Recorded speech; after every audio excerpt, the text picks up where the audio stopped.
live. Ta-da, ta-da.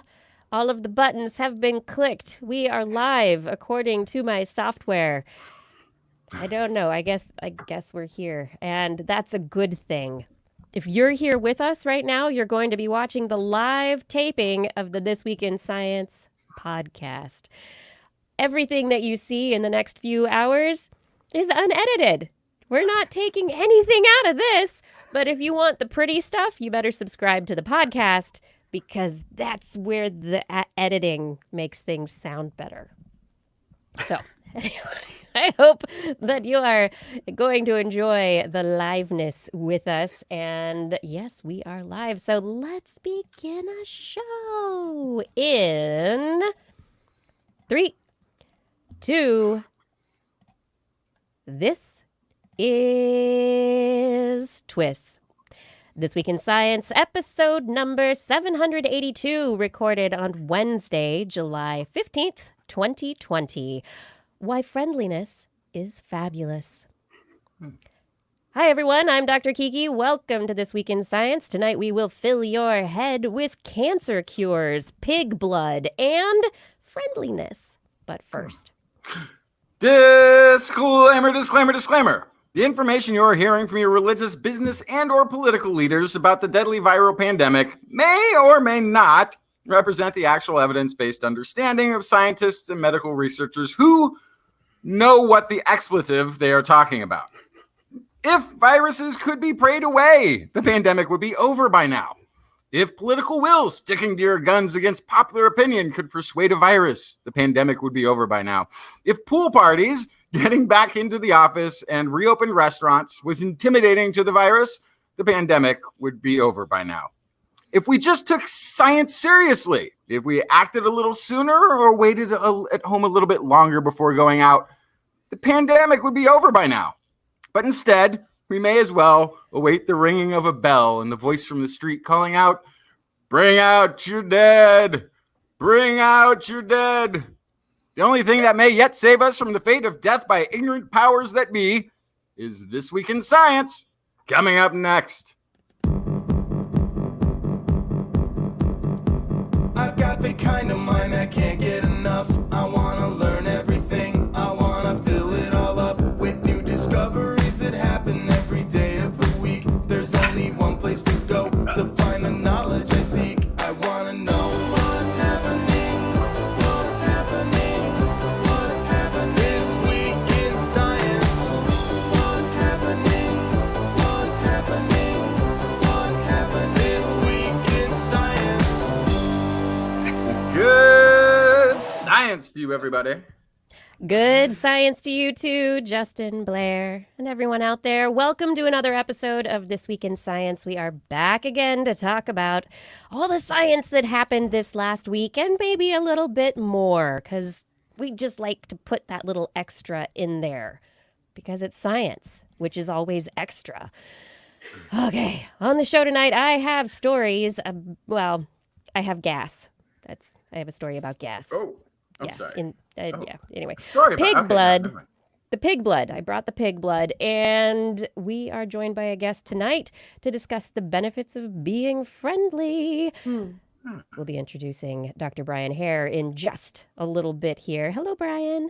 Hi, guys. Justin, what do you have for the show tonight?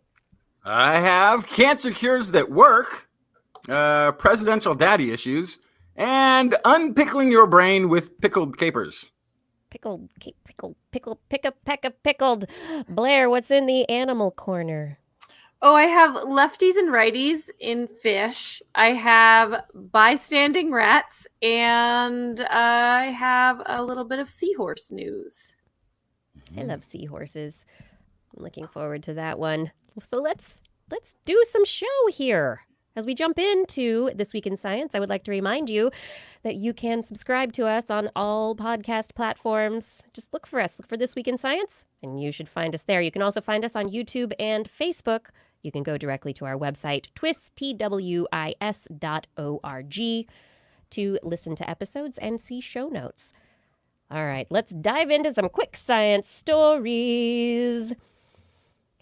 Finally, cosmological agreement. It's happening. It's here. Data is in from the Atacama Cosmology Telescope, the ACT. It mapped the cosmic microwave background radiation of a large portion of the night sky, and the results from its measurements agree with previous results from the European Space Agency's Planck telescope survey, which determined a specific measurement of the Hubble constant. The Hubble constant is a measure of how fast our universe is expanding, how fast stuff is running away from other stuff in the universe. And this is great news for the validation of cosmic microwave background as a credible measurement method, but it does not solve the discrepancy between measurements that are being made using the cosmic microwave background measurement versus other methods like light from stars and stuff. And so there's this thing called the Hubble tension, which it doesn't solve. It doesn't fix that at all. It's just kind of sets it more starkly as a thing that is tense and could also indicate a problem with the standard model of physics. What, Justin? You're looking cranky-faced. Well, yeah. So it's just hard to measure things that are really far away. I mean, it's just difficult. I don't think we have to quite get to the point where we have to, this start over with a new model. The standard model is something wrong. It's just hard. I think this attitude, maybe this gives me some insight into your state of mind right now. Tell me about the some... scale of the universe is really big. It's big. Yeah. It's vast and even. I think it's a long way to the corner store. I think everyone can agree on that too. It's big. Yeah. All right, tell me about some cancer cures that actually work. Is that Yeah, so this is a clinical trial evaluating a sample of one. They tried out in this novel, recently kind of popular immunotherapy treatment for a child with a form of muscle cancer that had spread into the bone marrow. This is getting to that point of no return, right? Showed no detectable cancer following treatment. No detectable cancer. This was in the muscles, this was in the bone marrow, and now the child is cancer-free. Of course, the treatment was the chimeric antigen receptor T cell treatment. This is the CAR T that we've been talking about. These are T cells that are engineered, in this case, to target the HER2 protein on the surface of cancer cells. The trial was conducted by researchers at Baylor College of Medicine and is currently or very recently in Nature Communications journal. So Amazing. this was a very high risk child of not surviving very much longer when they initiated this trial, which is what made them a candidate for it, because you don't just experiment on children. And this isn't the first time they had tried this. So they, in previous clinical trials, they had found that their treatment was having positive outcomes, but not curing. They were reducing in a sort of subset of patients. And when they looked at it, what they kind of decided the problem was it wasn't persisting. These new engineered T cells were going in, but they weren't persisting long enough to really tackle. They were knocking down the cancer in some, but they weren't quite getting the job done. What they did was kind of interesting. This new wave of it is they used a little bit of chemotherapy to basically wipe out pretty much eliminate the existing immune cells. They knocked down the existing T cells and upped the amount of these engineered T cells that they put in. And basically it worked. So it worked, and then 6 months later, the cancer returned. And they went back and did again. They repeated the trial on the same child. And at this point, it's been 19 months, and they are completely cancer-free still. And it's interesting. That's also so. This is a quote from one of the authors, Dr. Nabil Ahmed, who is also associate professor of pediatrics and immunology at Baylor. The study shows that CAR T cells could perhaps be acting as vaccines by exposing cancer proteins to the patient's immune system. With more understanding, further refinement of the design, CAR T cells could be effective against some currently incurable malignancies. Get in there, get the body to help fight off whatever's growing that shouldn't be there. Get it to recognize it. Yeah. Yeah, and it started the with, I body mean, side. this is, whenever people are like, oh, genetic engineering, we're going to use genetic engineering on children in the future. Yeah, the future's today, and it's curing cancer. Good. It's a good thing. Let's keep doing it. Yeah, Let's make it so let's turn it into a process that isn't only for the most deathly ill. Let's turn it into a process that can work for other people so that people don't get to the point where they are that sick. Yes. That's where we hope we can be some way. And that's where the clinical trials. So there were trials before that showed it was going to be safe. They weren't having some of the CAR T therapies of the past did have some potential really negative effects, which is why they only have been using them on people who are deathly ill. Because in some of the earlier trials, people were dying from the treatment. Small percentage, but still enough that you wouldn't do it for somebody who is otherwise healthy, but down the road is going to get worse. So, but the more that they improve, you might go in, and the treatment happens quick. It's like within 48 to 72 hours, the reversal takes place. The tumors it's insanely quick. It's like, you could. It's done. Yeah, you could go in to the doctors on a Friday with cancer and Monday be cancer free. That's how insane the future is going to be. It's brilliant. It's not insane. It's brilliant. And it's wonderful. And I want to dream of it because it's a happy, happy dream of the future. And I'm going to hold on to this. Okay. Blair, tell me about seahorses. Oh my goodness. Well, what's so famous about seahorses? What do you always think of when you think of seahorses? The two seahorses kissing and then they make a heart. Besides their little tails wrapping around seaweed and they hang. What I think about is that they're, as far as we know, the only vertebrates that have male pregnancy, or them and their relatives, like leafy sea dragons and stuff. So what's really cool about this story is that University of Sydney found that seahorses actually have a really specific connection between them and their babies during the male pregnancy. And this is through something that is basically a placenta. They're actually transporting nutrients via placenta to their babies. It's not exactly like a human placenta. They don't have an umbilical cord.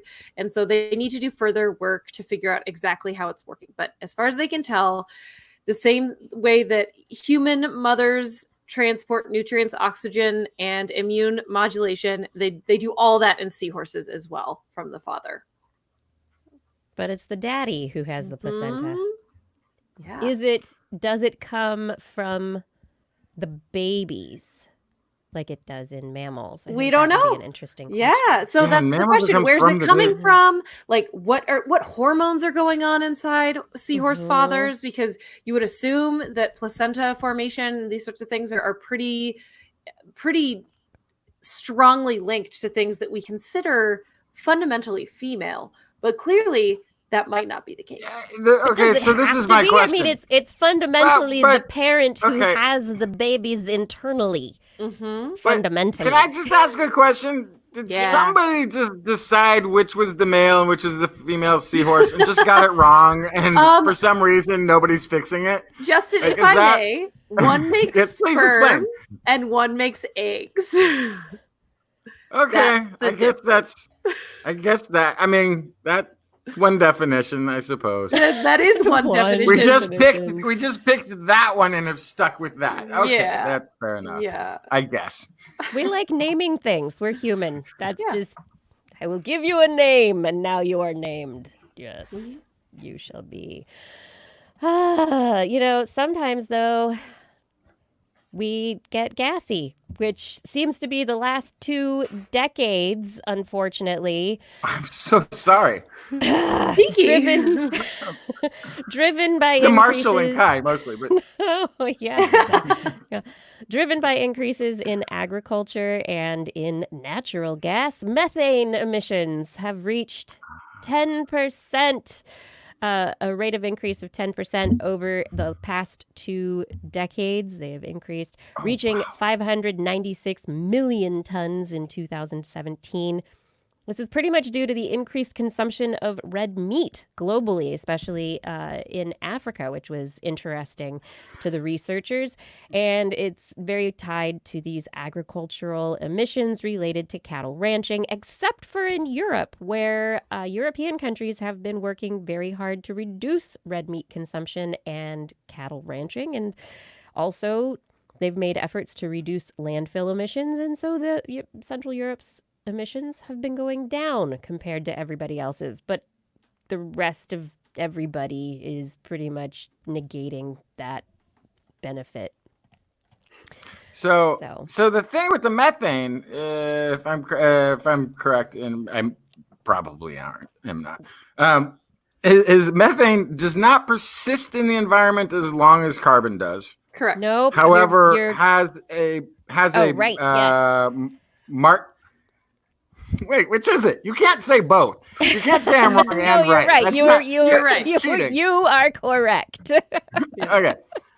Does not persist as long as carbon in the atmosphere. However, has a magnitudely larger effect. Yes. Like a magnified correct. effect than carbon on greenhouse activity, right? So we heat up quicker with methane than we would under carbon, but it won't have a 50-year cycle. It'll be much shorter.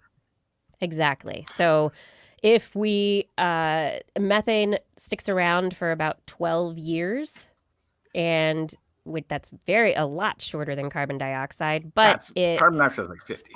Yeah, 1 ton of methane is the equivalent of 85 tons of carbon dioxide. So the fact that our methane emissions right now, during a time when we're trying to consider emission reductions to stop global warming, this is potentially a short-term problem because it also feeds into these feed-forward cycles where you have increases in heating that lead to the release of more methane, that lead to the release of more carbon dioxide, that everything, it gets worse. Right, because there's a tremendous amount of methane underneath the frozen tundras of Siberia and Canada. And as those melt, those release, we accelerate faster with the heating, more melt.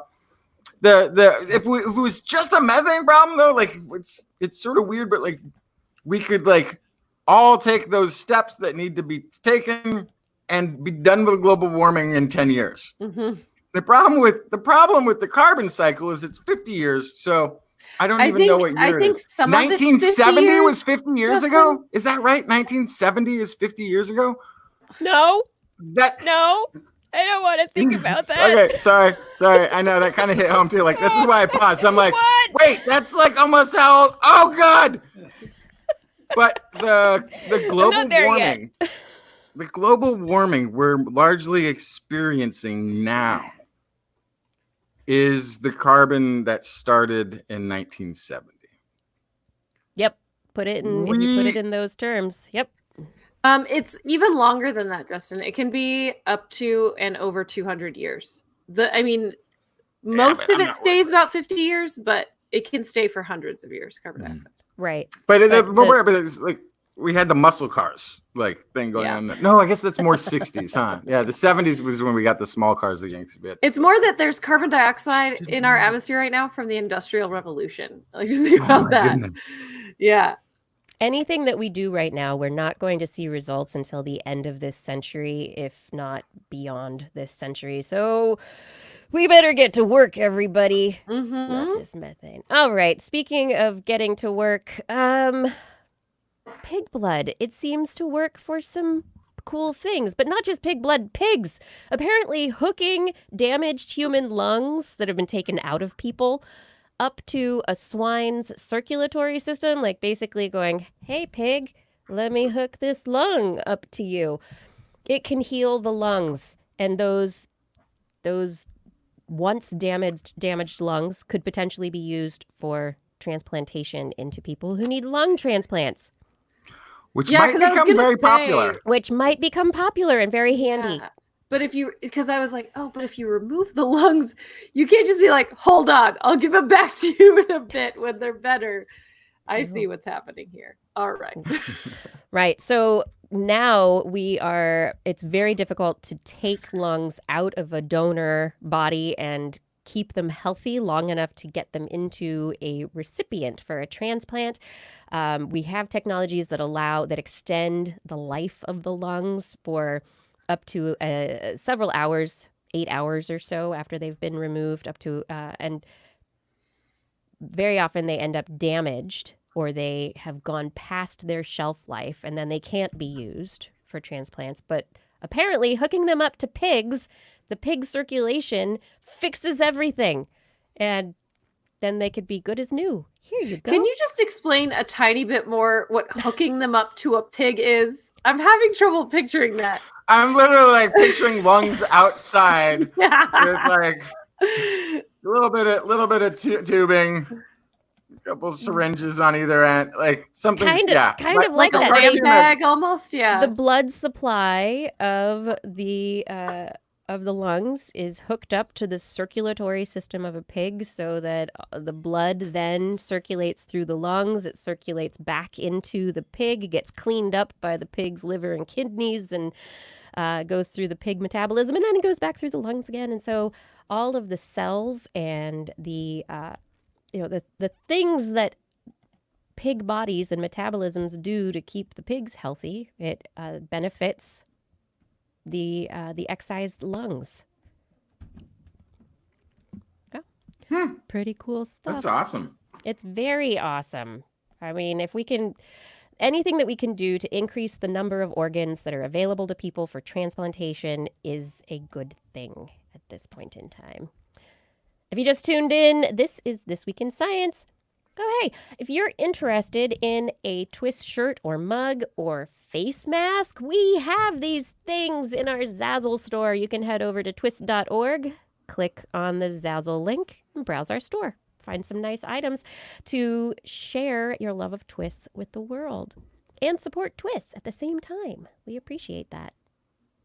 Tonight, we are joined by Dr. Brian Hare. Dr. Hare is a core member of the Center of Cognitive Neuroscience, a professor in evolutionary anthropology and psychology and neuroscience at Duke University. With his wife, Vanessa Woods, he wrote The Genius of Dogs and now has written Survival of the Friendliness. The Friendliest. Thank you for joining us tonight. It's a pleasure to be with you, Dr. Kiki, and Justin and Blair, and your corgi, Blair. What is your corgi's name? Sadie. What a cutie. Yeah. Sadie. Hi, Sadie. Look, she's looking right at you. You're awesome, Sadie. I've been watching her running fast. Okay. Brian, let me just stop you right there. Okay. You're going to burst the puppy bubble already, Justin? Do you feel an undue pressure having written a book about the benefits of friendliness to be friendly all the time? My I wife. thought you were going to ask about the dog book first. And then okay. Wow. He just went right there. Justin, if my wife was here, she could really tell you that the survival of the friendliest, writing that book was a marriage. She is a very good science communicator, and I would like to think I can do some decent science, which means that if you enjoy the book, it's despite me. She can take, broccoli and turn it into ice cream, and I just mess it up and make it something that people wouldn't want to read. So we had lots of debates and battles about how to write the book. It took us 7 years to work through this marital hurdle.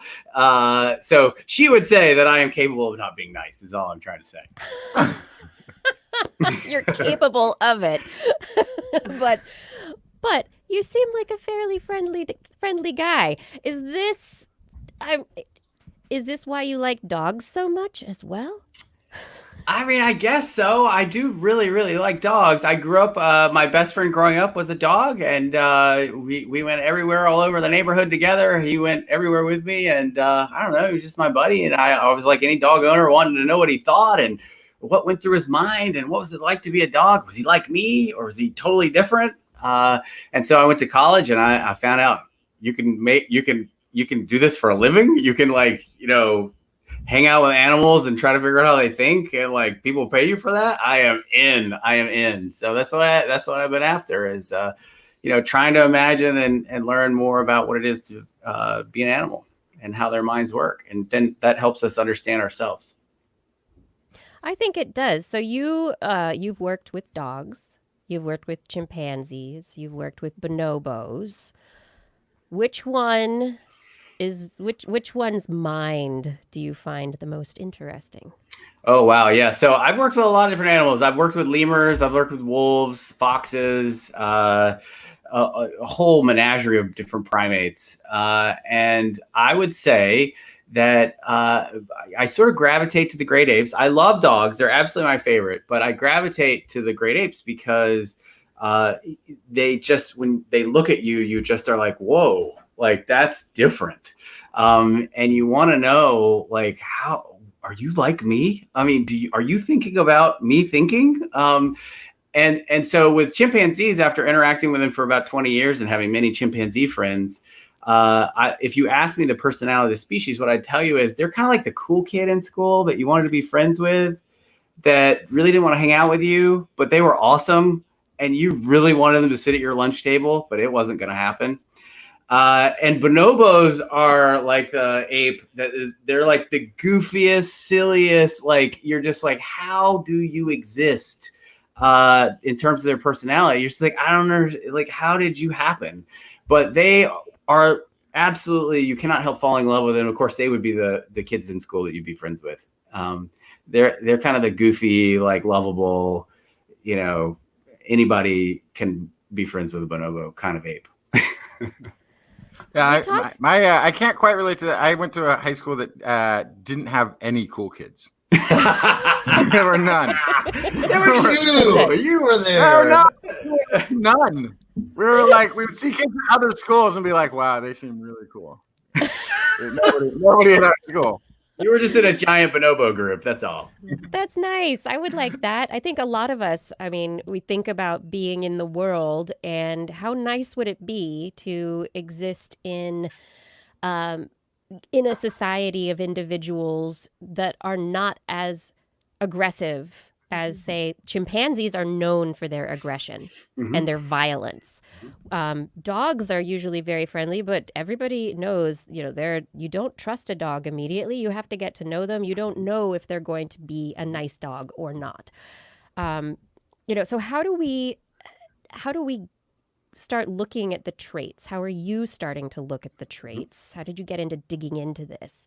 Sure. And the question of, friendliness and the benefits of it.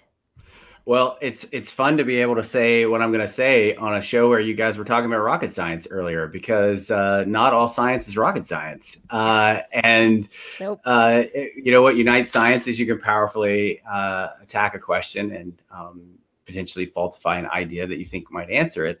And so my origin story is that I told you about my pet dog as a kid named Oreo. And I went to college and I was talking to my undergraduate advisor, who is an esteemed developmental psychologist and a very famous cognitive scientist named Mike Tomasello.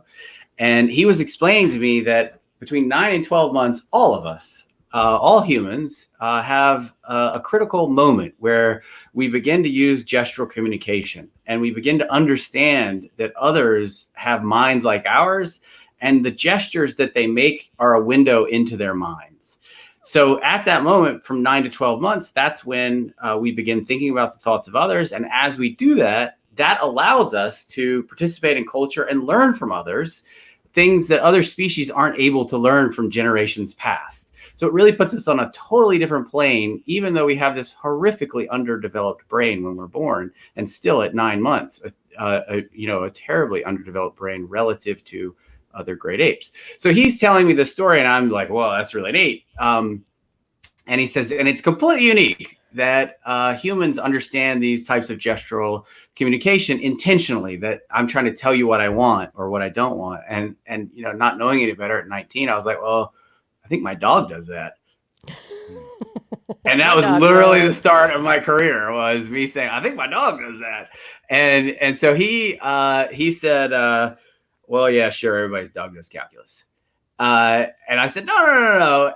Let me tell you the story of my dog. And I play fetch, and he would lose balls, and I'll gesture and tell him what direction the ball was he couldn't find. And he'd run off in that direction and orbit, look for it. And so he could tell I was serious, and he hadn't had a dog since he was a kid. So he thought, okay, well, let's go do some experiments. And at that moment, that's where I learned what science really is. It's not about being the one that has all the facts or being right. He was so excited when I came back and showed him the tapes of the dog, like my pet dog, following gestures that I was making. He went and showed colleagues that he'd been working on theories with. They're like, can you believe this? And so I remember later, after we did a whole series of experiments, we published a bunch of papers, and one eventually in Science. And I remember I was interviewed by a reporter, and the reporter said, well, what do we learn from this? What have we learned from all this research? I said, well, nothing. Everybody knew that dogs follow gestures. It was the scientists who were surprised.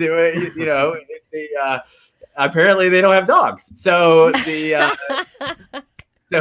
but in a more serious note, after 20 years of research studying dog psychology and trying to understand how they think about the thoughts of others, we really have very carefully, and beyond my pet dog, now we've studied thousands of dogs, and we've studied all sorts of different breeds, and we've studied exotic breeds like dingoes and New Guinea singing dogs, and I've studied wolves and experimentally domesticated foxes, etc. And the summary is that if you were to ask me which organism on this planet is most like a 9 to 12-month-old child as it's first starting to participate in culture, in terms of that social skill, I would tell you it's a dog. It's the domesticated dog. It is not bonobos and chimpanzees. They can run circles around dogs on most other measures of psychology or cognition. But on that one, dogs sort of have a special ability that we think has evolved as the result of domestication. Yeah, domestication is such a thing. And Justin, I was going to say, if you have any questions about the Trut Fox study, Brian is the person to talk to because he's visited those foxes. So it wasn't on that, though. The thing that first popped in my mind is I thought I had heard that wolves are actually quicker at reading a human gesture, getting the clue from a human looking at where the treat is and finding it and picking up on our gestures, which then made sense. Like why the dog could get domesticated so easily from the wolf is because we already had somehow through similar hunting patterns or something like that. We had some sort of shared nature of visual communication between our own groups that then translated. So in 1999, that's exactly what I thought, Justin. And we actually proposed that might be the case, that the reason dogs were doing this and great apes were not is because, why would a distant relative millions of years separated from humans have the skill that is critical to becoming human? And the proposal was, well, it must be something about wolves. They hunt and they have to pay attention to their quarry and read the social gestures and they have to understand each other. Maybe that's what it was. We've gone and tested a lot of wolves. And I've just completed a 5-year project working in Minnesota, looking at dozens of wolves and comparing. This is one of the sad stories about the research career. We were forced to work with lots of puppies, and so we worked with about 50 wolf puppies that were raised by people. We had to hand rear them and sleep with them, and they had to be with people at all times.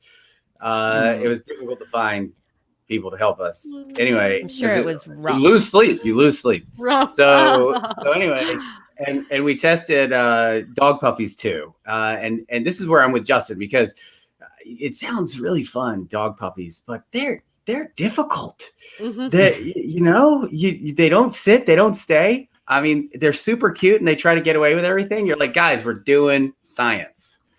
So they don't care. They don't care.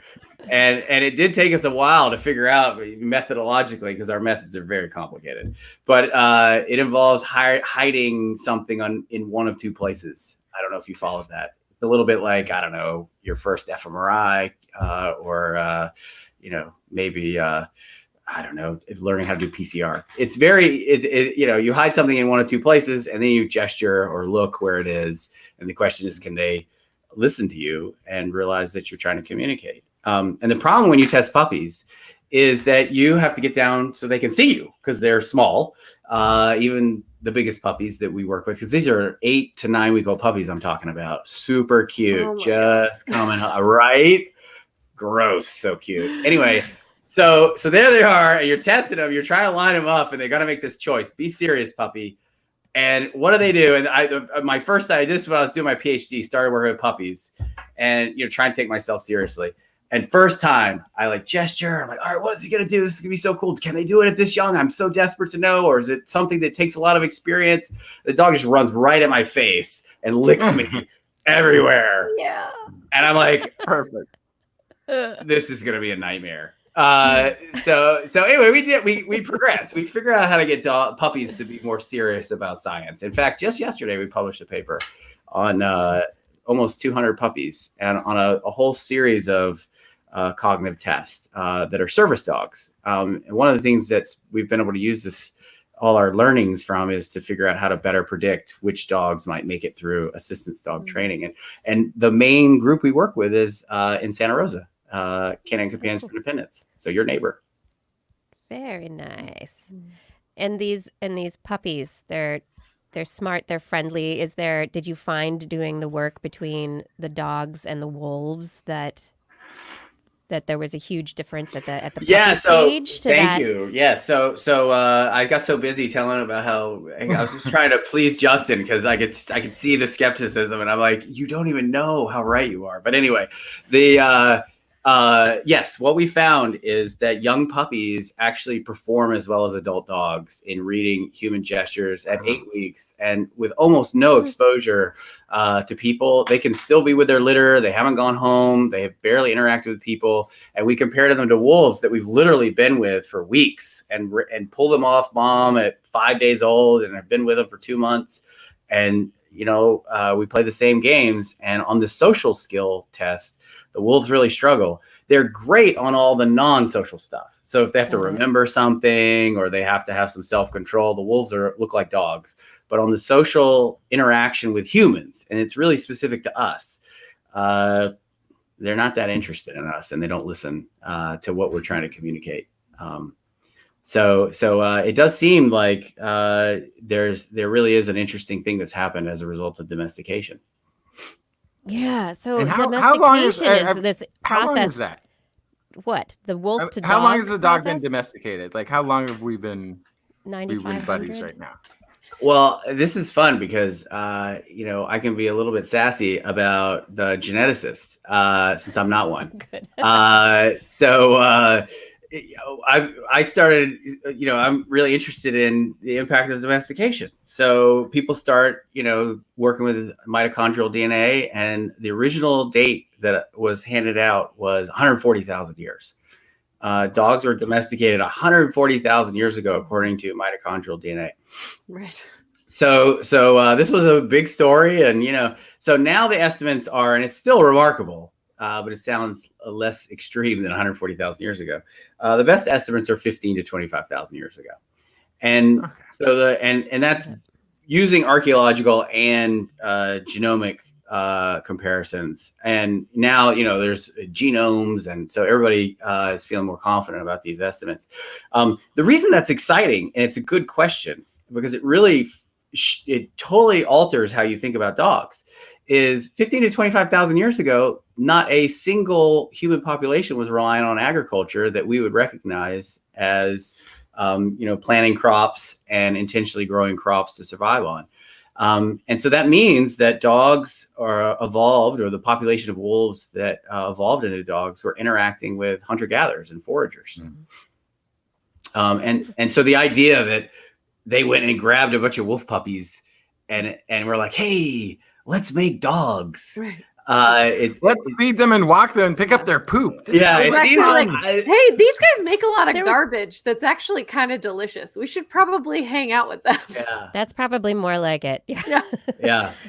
Scavengers, opportunists. Suddenly, the Venn diagram of needs overlapped, and So yeah. So you guys, I hang out with a lot of primatologists, and when you hang out with primatologists, you have to talk about poop. So all conversations lead straight to poop. So is it cool? I'm a Can we talk? parent. Blair's a zoologist. Yeah, we can I talk about scooped poop here. for many years. Yeah. Okay, Justin, are you cool talking about poop or? Absolutely. Okay. So my favorite study in the last 3-4 years, because Blair mentioned dogs being more reliant on, or maybe humans are creating a lot of garbage as we start to become more sedentary. We're living in higher densities, creates this new ecological niche. There's a new resource available. It's predictable. You can find it. It doesn't run away. A wolf population that could start taking advantage of that would be really onto something. And that's what we think happened, that wolves became attracted to this, and fear of humans was replaced with actually an interest, a curiosity, and an attraction. And so that type of friendliness became selected via natural selection, not humans intentionally breeding. So what does that have to do with poop? Well, often the story is always about garbage. It's that, humans make garbage. Well, there's something else that humans make, and poop. And so hunter-gatherers, that modern hunter-gatherers have been studied. They go outside their camp. They usually go 100 meters or more. They'll go to the bathroom and they leave. Well, that means that 100 meters outside of camp, you basically are leaving what is the equivalent of a wolf energy bar. And the reason I say a wolf energy bar is because there's a study from 3 years ago where some poor graduate student, this is incredible, some poor graduate student had to follow village dogs in Botswana and record everything they ate. And over a third of their diet was human feces. Oh my Now, Over a third. yeah. Amazing. And so, yes. And so then the researchers, being good researchers, were like, well, what's in the poop? Why are they eating so much poop? And when they did the nutritional analysis of human feces in this area that the dogs were working on, it ends up that it had the protein level of chicken, and it had the carbohydrate levels of your best pasta dish. So you've literally have all this cooked, digested protein, carbs that we don't digest because of our passage time as primates, that we just leave it there for the wolves. I love this. I'm never talking about garbage again. And I'm introducing Dr. Justin's, not a real doctor, energy bars. Don't ask what's in them. Wow. Well, This is fascinating. yeah, the problem is, I've thought about how to approach the dog food companies, but I just don't know. I don't know. I don't think it'll go over very well. I don't think it will. Wow. And People who are trying to feed raw food, the made at home dog diet. Yeah. Well, Yeah, okay. this is different. In the book, 2015, there was a study of most Googled items about dogs, and it was, why does my dog eat poop? And so I can answer that now. It's because they evolved eating poop.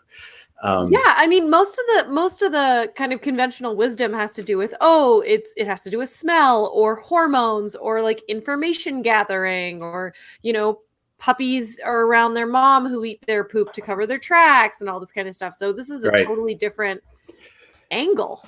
Yeah, and that may be true for same species poop. So if they're eating Other dogs' poop. they're getting microbiome or hormonal or olfactory information, etc. But when it's human poop, I think the best guess is it's just nutritional. Wow. So it's really funny because I'm excited about this hypothesis of dogs evolving through natural selection. I see this paper and it's all about dogs eating poop, and I'm ecstatic. And there was a moment. It explains everything. Yeah, and there was a moment I was like, what's happened to me? Who have I become? So it's just who Science you will do are. that. It's not who you've become. It's who you are. But that For does the- sort of change the romance of the story. It wasn't the band of hunter-gatherers and the pack of wolves working as a team to bring down the big game. No, that's not. That maybe isn't how it started. Yeah, I think that developed. At the end of the book, we tell the story of the Martu hunter-gatherers in Australia, and there's a beautiful story about their relationship with dingoes that Doug Bird and Rebecca Bird told us. They were at Penn State, and they've worked with the Martu for decades, and they were working with the Martu, and the Martu said they kept saying to them over years that, oh, dingoes are like our mothers. And they just thought that was metaphorically, and oh, that's nice. They like the dogs. But as they came to know them, they learned that young Martu children, when a lot of their friends who are adults, they said that when they were kids and their parents were out foraging, and they would come back because they were exhausted, they were kids. They'd come back to camp and they didn't have anything. The dogs would come with them and they would regurgitate, and then the kids would cook what was regurgitated into some kind of mash, and then they would eat it and wait for for the parents to come home. And so, so they literally, the dogs fed the kids snacks. They saw babies and just wow. Fed them. Oh, that's fantastic. Yeah, and so that's a deeper relationship between humans and dogs. Even, in modern society of how we think of dogs now, it's like, oh, my fur baby. We have these animals. These are our comfort animals, or our we have dogs with us for very different reasons than we used to, and the relationship is very different. But this story strikes me as something that is that is a caring relationship on both sides. The dingoes knowing that the children needed to eat. How does that come about? Come on. The dogs are reading into hunger cues of human children. That is cross-species communication and understanding. That's amazing. Well, you got to think. Would you feed, if you came across a bunch of puppies in the wild? Would you feed them? I would, but that's because I'm a person, and we take cute puppies and we feed them. But would you barf up your lunch for them? Is really the question. Well, that's how they feed their young. So it's the same way. Would you like some Thai food? So I don't want to get away from this, but something just occurred to me. So I remember reading about, and I don't know where, but it was some early camp, and they were realized it was an agricultural village or community, and they had analyzed the dog scat and found it to have. They were like, oh, the dogs were vegetarian. There was lots of vegetarian matter in it. Now I'm questioning whether it was just the fact that they were. Oh, wow. So there may not have been vegetarian dogs, but what would you call it? What is it? Scatitarians? Yeah. They may not. Coprophagists. Yeah, coprophagists. Yeah. Coprophagists. I just because I was like, yeah, you can feed a dog on a pure vegetarian diet. The ancient agricultural societies did that all the time, but now maybe there's a little signal. There's a twist to it. Yeah, there is some truth. There is some truth to that, though, Justin, because y'all mentioned the problem of carnivory as it relates to methane production, and also the raw food movement, where dog food companies are really excited to get people buying raw food, and there's this myth about dog wolf relationship, and that your dog is really a wolf and it needs to eat what wolves eat. Yeah. Just like we should eat exactly what our Paleolithic ancestors ate. Yeah, us and our dog are both going after caribou sometime soon. Maybe not this weekend, but we're thinking about next weekend. We're gonna go bring one down. Right.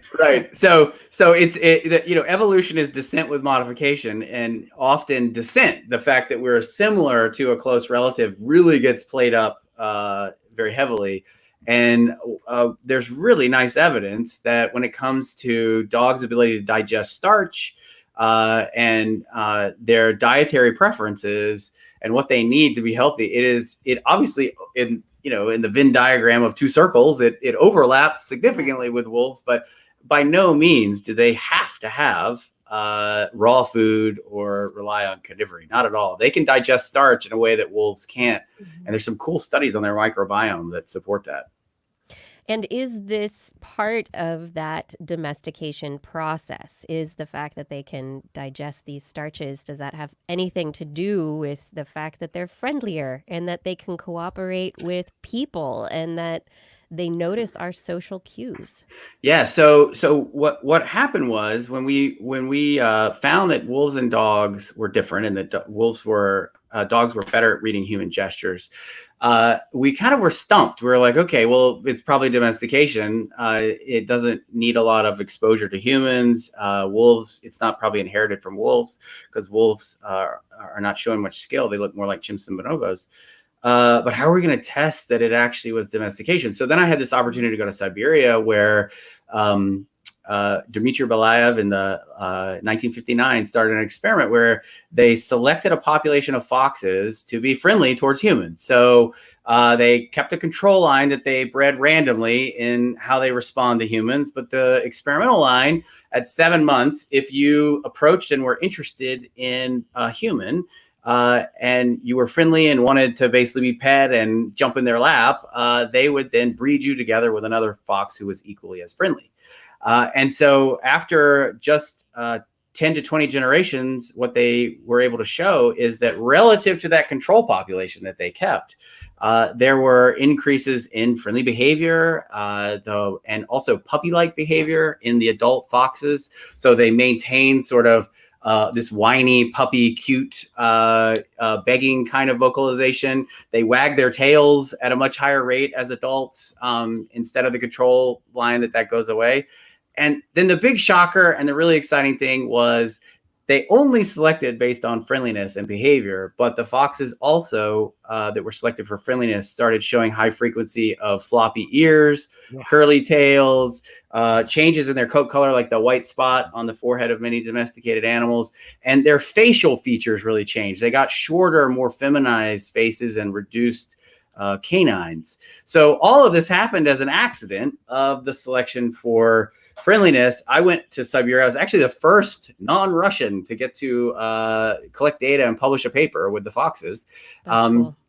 And my advisor, Richard Wrangham, and this is where I got to be wrong, basically said, you have to go test the foxes. And I was like, come on, they haven't selected for cognition. Like, obviously the thing I'm interested in, natural selection, selects for, like, directly. Like, you're not going to get more cognition if you don't select for it directly, because I study that. That's what I study. I wouldn't study something natural selection didn't think was important. And so he was like, it could be another byproduct. I'm like, there's no way. So anyway, I go to Siberia and he's totally right. And I'm totally wrong. It ends up that the experimental foxes are like dog puppies. They use human gestures very flexibly and spontaneously, the same way that dog puppies do. So it allowed us to see that selecting for friendliness that creates this domestication-like syndrome brings along with it an increase in social savviness. Social savviness for each other as well. I mean, were the foxes better at relating to each other, domesticated, than they were their wild brethren? No, it's really specific to humans. Okay. Very, very much specific to humans. The control population understand each other. They can read each other's social cues. The experimental line can do that too. There's no evidence that they differ in that way. It really is specific to humans, where fear of humans was replaced with interest and an attraction. And so they apply an old cognitive skill to a new social partner. And they can now solve new problems they couldn't solve before. It happens their new social partner is pretty good at solving a lot of problems they probably can't. So pretty good partnership. The cognitive flexibility, I think, that's the really interesting perspective, because is it now that it's the more generalizable ability to take the skill set that they had, like you said, now be able to apply it to humans as opposed to just foxes? And does this then mean that they have that their thinking, their cognitive abilities then become broader because they're more flexible? Mm-hmm. Yeah, so that's exactly the idea, is that they sort of were released from a constraint of fear that was preventing them from solving or having a certain type of social interaction. They didn't have the tolerance. They didn't have the interest or the motivation to interact with humans. Couldn't solve problems about. I mean, in the wild, it's adaptive to just run from humans. The only problem you need to solve is get away. But because of this artificial selection, you take away that fear, and underneath it is, if you could replace that with attraction, all of a sudden you have this new ability to solve a whole set of problems you couldn't solve before. And we think that's a pattern that has repeated again and again in nature. And we've used that Fox model and looked at all sorts of different species, including ourselves. Right. And that is the key here, the idea of this self-domestication of humans, that we at some point, I mean, is this the way that your work and your evidence is pointing, that at some point we started choosing the friendlier partners, we started choosing the friendlier leaders, we started making friendlier tribes, and that what made us smarter and better at dominating the world? So we, in the book, we argue, Vanessa and I argue that we're the friendliest species of human to ever evolve. And in that statement, if I unpack it a little bit, there's an important new kind of revolutionary understanding of human evolution, which is it wasn't really until the last 50,000 years we were alone. There were many other humans that have big brains, were cultural, and probably were linguistic. Normally, when you'd ask a group of people in the public, oh, why are humans different from other animals? Why are we able to do it? They'd say, oh, we have big brains, we have language, we have culture. Well, that doesn't explain why we're the last human standing. Why are all the others, if it was just big brains and language and culture, we should be extinct too, or they should still be here. No. We killed them all, of course, because we're so aggressive. Okay. Okay. Vanessa would like that. So the idea I would say they're still here. Like a lot of them are still here in our DNA. I mean, I know, I'm playing devil's advocate, Justin. A little bit Come of on here. I know you are. I'm saying the other way. I'd say we loved them into submission. Commingled. Whoever the proto-human was, commingled everyone into joining the team. I mean, it's hard to argue with those facts. But let me tell you the angle we take on this, which is that we think that the reason we're the key to our survival and why we thrive and the other species went extinct is because we evolved to be the friendliest human, and we have a new social category that evolved that other species do not have. So our two closest relatives, bonobos and chimps, that I've spent a lot of time studying, they understand and can recognize those that are familiar as their group members. And those that are unfamiliar to them, they know are not in their group. Now, bonobos have a positive response to strangers. Chimpanzees have a very negative response to strangers. But both species use familiarity and physical appearance, facial features to recognize who they know and don't. Humans do that too, but we do something in addition that changes the whole calculus of our social of our societies, or allows for society, which is we have group identity.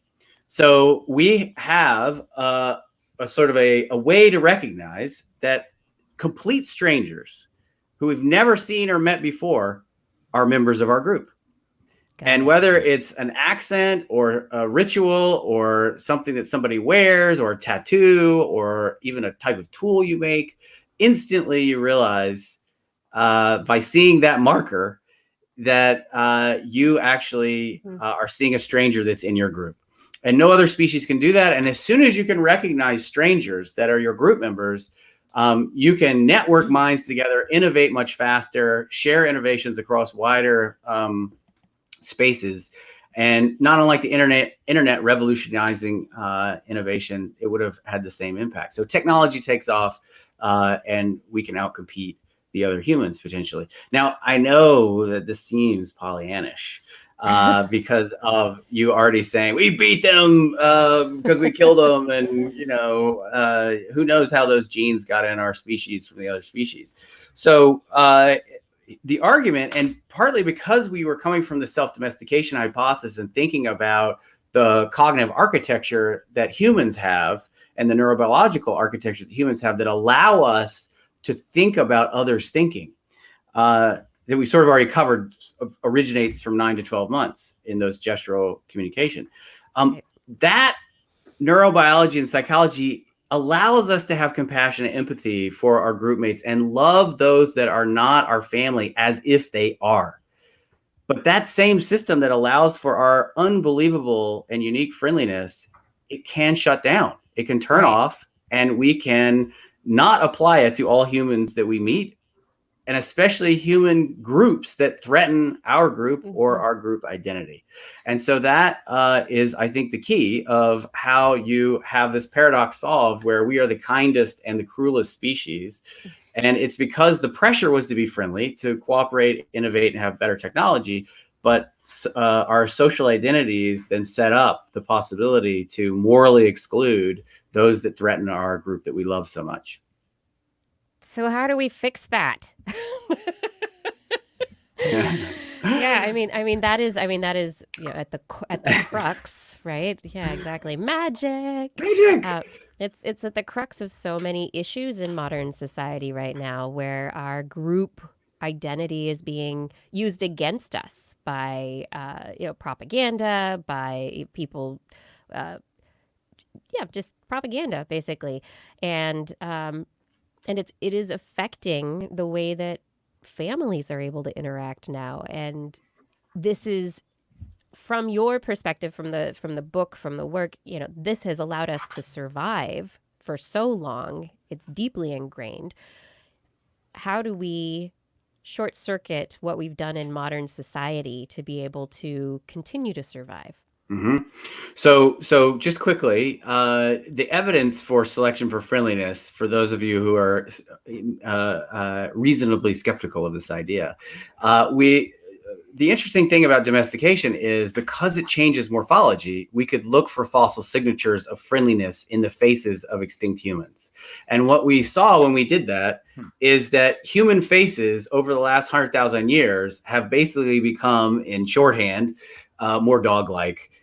We retain juvenile characteristics, facial features, and other signals that suggest that the same neural hormones that are being affected in the same developmental pathways that are affected in dogs or the experimental foxes, or I would argue bonobos, that same process is happening in us. So then, if this is true, that our nature is a friendly one, but that same mechanism that allows for friendliness, when it dampens, when it shuts off, and our empathy is like a spotlight that becomes more focused on the group we love, what do we do? How can we have a friendlier future? And I would say in the book, we talk about 4 options. We reject 2 out of hand. One is, let's breed people to be friendly. Almost. Yes. Yeah. No.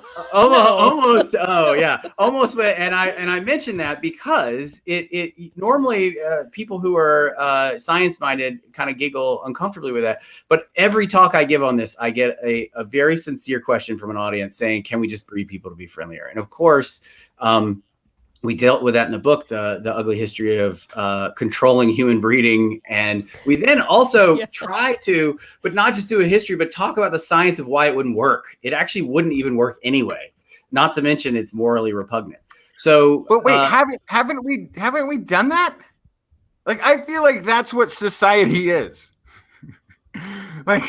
Like I'm going back to starting with agriculture and the first civilizations, and like, okay, you know what? We need to create something, call it a law, because we need some rules if there's going to be 50 of us who are all trying to sleep in the same hut and it fits 2. We need to start making all these, and we start, like, didn't we? I mean, we started limiting what was, I mean, they wrote laws, which granted they're still there. Like, you shouldn't kill somebody. Like, that became a law at some point for the first time, where people are like, really? That's going to be inconvenient. But, okay, fine. I'll try really hard.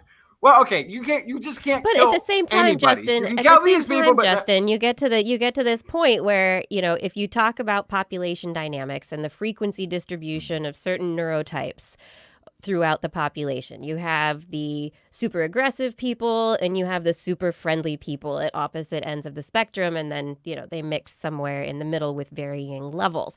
And if you were to start breeding only the friendly people, it's not just, oh, we made laws and people were friendlier and so we had more nice relationships, which happened probably, but the question is, if you took only the friendly people at the friendly end of the spectrum and made them breed. So that's what happened, I And- think. and you're that's saying what that- happened, I think, in Denmark. That's The Denmark. Vikings, every time they came back, they would load up the ships and send them back again.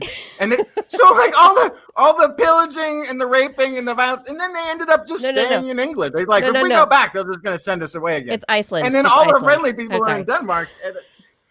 I'd just be worried Brian- that if you're breeding But Brian, you had for an actual friendliness, experiment. I'm sorry. if you're breeding for friendliness in humans, that kind of, besides all of the moral stuff, there's an opportunity that you're also breeding for submission or complacency, and that could be a problem to our general society depending on who's in charge. So it seems like I need to tell you our argument for why it would work. I just heard the voice. I heard the voice of Vanessa saying, "That's too much. That's too much. They don't want to know that." But all right, let me tell you the argument. The argument is that height, for instance, is one of the most heritable traits that has been studied. Genetic variability across individuals explains 20 to 30% of variance in humans about how tall you are. 700 to 900 genes are responsible, are implicated in variability in height. So what about behavior in humans? So it ends up, it's the best estimates are that any behavioral trait is tens of thousands of genes are involved.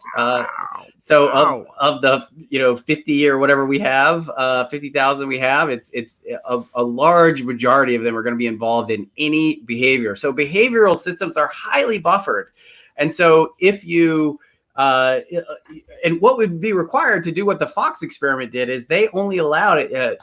Dr. Kiki said 10%, but actually they only allowed 1%. So I'm not very good at math when it gets out to billions, but if you only allowed 1% of 7 billion people to reproduce, that's going to be pretty dramatic, number one. And then number two is you'd have to be able to identify or score friendliness. And this is to Blair's point about, but what if friendliness is connected, to other traits? It absolutely will be. And we don't even know how to characterize that. Phenotypically, I think I can say that right. And so, and then there's the problem of it's so buffered genetically that selecting for it almost certainly wouldn't work. So eugenics was always failed. It was always doomed to failure. And so we're not foxes. Our behavior is much more complicated. So we rule that out. And then we rule out technology. And we say technology is part of the solution, but it's part of the problem, because the idea is the first projectile, weapon that we use, we could now hunt, and we became the atlatl or the bow. We become these super predators, and watch out, saber-toothed cats, whatever your big teeth. Like, I got this thing, boom. But the problem is now you can shoot and kill somebody from far away. So the same technology can be used for good or for evil, potentially. So technology is great when people are using it for great things. So I think social problems require social solutions, and so does that's where Vanessa agrees with me. I think it's safe to speak for. And so we kind of land on two things. You did end up coming up with these solutions together. We did. Yeah. Okay. There you go. I would say that she probably does agree with you on this. I'm just sorry she's not here. I'm just sorry. And Yeah. You would understand I'm sorry too. So anyway, so we really settle on two things. In the book, we talk about the reverse order, but first, because faster and easier, is cross-group friendships. So there's wonderful evidence that cross-group friendships, when you have people with different identities, when they are friends, it buffers, or I should say it almost immunizes the mind against dehumanization. So when your theory of mind turns off and you're no longer seeing another human as fully human, that's dehumanization. You're no longer you're no longer able to use your human unique cognition in interactions with that person. And that includes your empathy and compassion. It means suddenly become a chimpanzee. Yeah, the worst kind of chimpanzee. And so in the extreme form, you're viewing a group of people using the same cognition you would use for a table or a chair. And so so what we've seen is that when you have these cross-group friendships, it really reduces the possibility of people dehumanizing each other like that. And even if one person in different groups are friends, it really affects the whole group in the network of friends that those two cross-group friends have. So that's number one, is how do we have more friends across different groups, whatever those are, because there definitely is a biology and neurobiology of dehumanization, but we construct our groups and our group identity, and it's super plastic, and that's one of the things that makes it very adaptive. The second thing is democracy. And people are always sort of like, man, really? Come on. Yeah, I'm serious. And the reason I'm serious is because we didn't evolve to be despots. Our species lived as hunter-gatherers between 300,000 and 10,000 years ago, completely as hunter-gatherers who were more or less egalitarian. There was never, if you were one of my students, I get really upset when people talk about hunter-gatherers living in tribes, because tribes are defined as a group of people with a chief, meaning somebody who's monopolizing power and resources. Hunter-gatherers don't have chiefs. Democracy is the modern version of, now you've got tens of millions of people. How do we return to a more egalitarian social structure, given we have to have hierarchy and there's these different group identities? How can we make sure that, when done right, the group out of power is never completely out of power, and that we're always humanizing our rivals, because even though, we may disagree, they're still important for our functioning society. But maybe our rivals, if we can start, having that astronaut view of the Earth and the view of humanity as one, our rivals start being, space aliens or asteroids. We can all get behind that one. Or viruses. How about we tackle that as a group? That would be good. Yeah. And I would have, if I could have been, I don't know, a cartoonist or something. And Vanessa and I have sort of fantasized about writing an op-ed where you write a humanized version of the virus. Oh, you humans are great. We've had so much fun, especially in America. We love your group identities. We love, and so you can sort of humanize We love them. You non-mask wearers.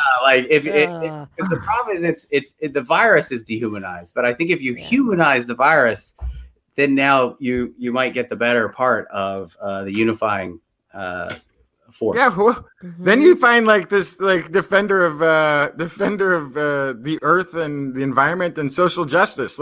Oh, you're going to ban Muslims and ban burqa wearing? Okay, everybody put on a mask. That's how we fix that. Oh, we're gonna not take care of the climate? Guess what? Everybody stay home and don't drive anywhere, and we'll have the best environmental year that we've had in 20. Okay, over and over again, you're like, wow, this virus is knocking down a lot of issues that were. Well, and I work on the illegal wildlife trade. So, how about not I don't know, eating wild animals and transmitting zoonotic disease? That would be cool. Let's start there. Let's start with that there. one. Yeah. Yeah. Speaking of wild animals and the animals that you've worked with, I mean, bonobos, we were talking before the show, and you have a chapter in your book about the uncanny valley. In studying our closest primate relatives, what has really struck you about them and their cognitive abilities and their abilities to relate? Yeah. So, bonobos I already sort of set them up as these sort of adorable goofballs, and relative to chimpanzees, they are. And I think what's remarkable is that they have a brain a third of the size of ours on this show, but they can do something that our species isn't capable of, which is there's no such thing as bonobocide. No bonobo has ever been observed to kill another bonobo. And so chimpanzees that are almost genetically identical to bonobos, they have lethal aggression at the rate of some human populations. They will raid neighboring territories. They will systematically over a decade murder all the males and then take the females and commit infanticide and basically annex their neighbor's territory. And they within the group, there's an alpha male. The first thing you do, and the first thing you do if you're a juvenile male and you want to work your way up the hierarchy is you start beating up your mother because it's a safe, soft target that you can practice abusing and dominating. An alpha male, when you become alpha and everyone needs to submit to you, you must indicate your submission by kissing his testicles. This is a real thing. I'm not joking. So you have to grunt. Oh, dear God. Yeah, you you grunt like this, and then you have to kiss his testicles. And if not, then you'll have his fury to deal with and his coalition partners potentially. Male aggression towards females is highest when they're ovulating. Unfortunately, female chimpanzees have an honest indicator of ovulation. So imagine that there's a post-it note when you're ovulating and you have to walk around with it. Everybody knows, oh, today that person's ovulating.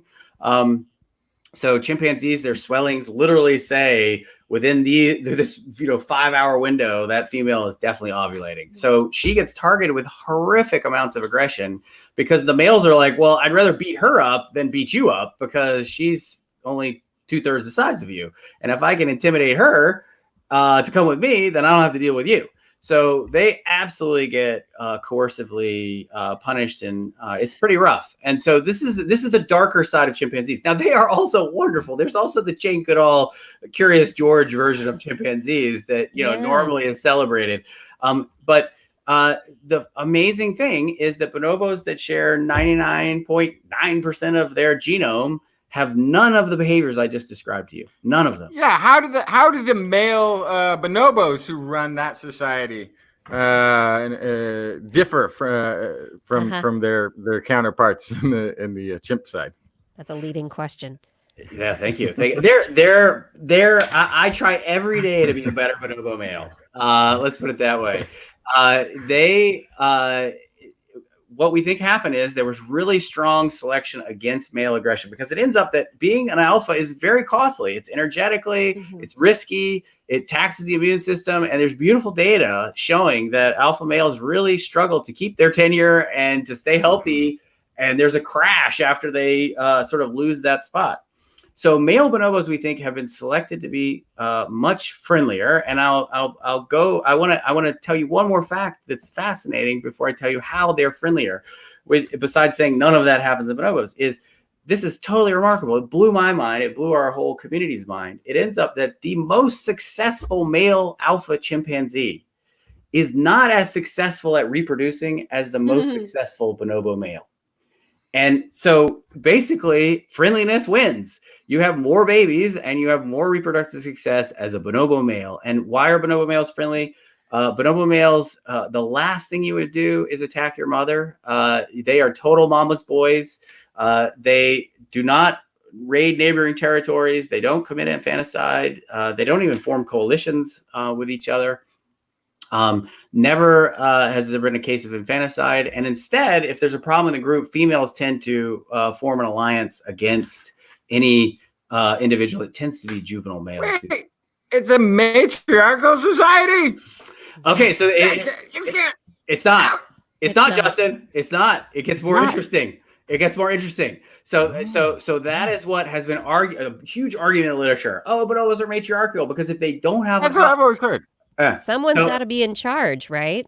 Okay, so what people say is if there's not an alpha male, it must be the females in charge, says the, historically, I don't know, patriarchal society where there has to be someone in charge. So it ends up, we realized, wait a second, after watching a lot of interactions in bonobos at Lola Ya Bonobo, this sanctuary in Congo where we work, we realized, oh my gosh, nobody's looked at the babies and their dominance rankings in the dominance hierarchies. And when we did, what we realized is bonobos are baby dominant. They are not female dominant. They are baby dominant. Babies are running the show. Babies rule. Yeah, New rule. baby Babies in charge. Wow. And I'll tell you the anecdote of how we figured it out is I was and it wasn't just me. It was students and this kind of thing, and talking to people who've witnessed it, but I had it firsthand happen to me. I was throwing some food into the bonobos because this is a sanctuary for orphans. It's actually, they get captive care for their life. Unfortunately, they're victims of the bushmeat trade, and we try to help the organization that helps the bonobos. And so anyway, there I am. I'm throwing food into these guys, and the food that I threw, it thuds on the ground between a little baby bonobo that probably weighed 7 pounds and a fully grown 80-pound, 90-pound adult male bonobo.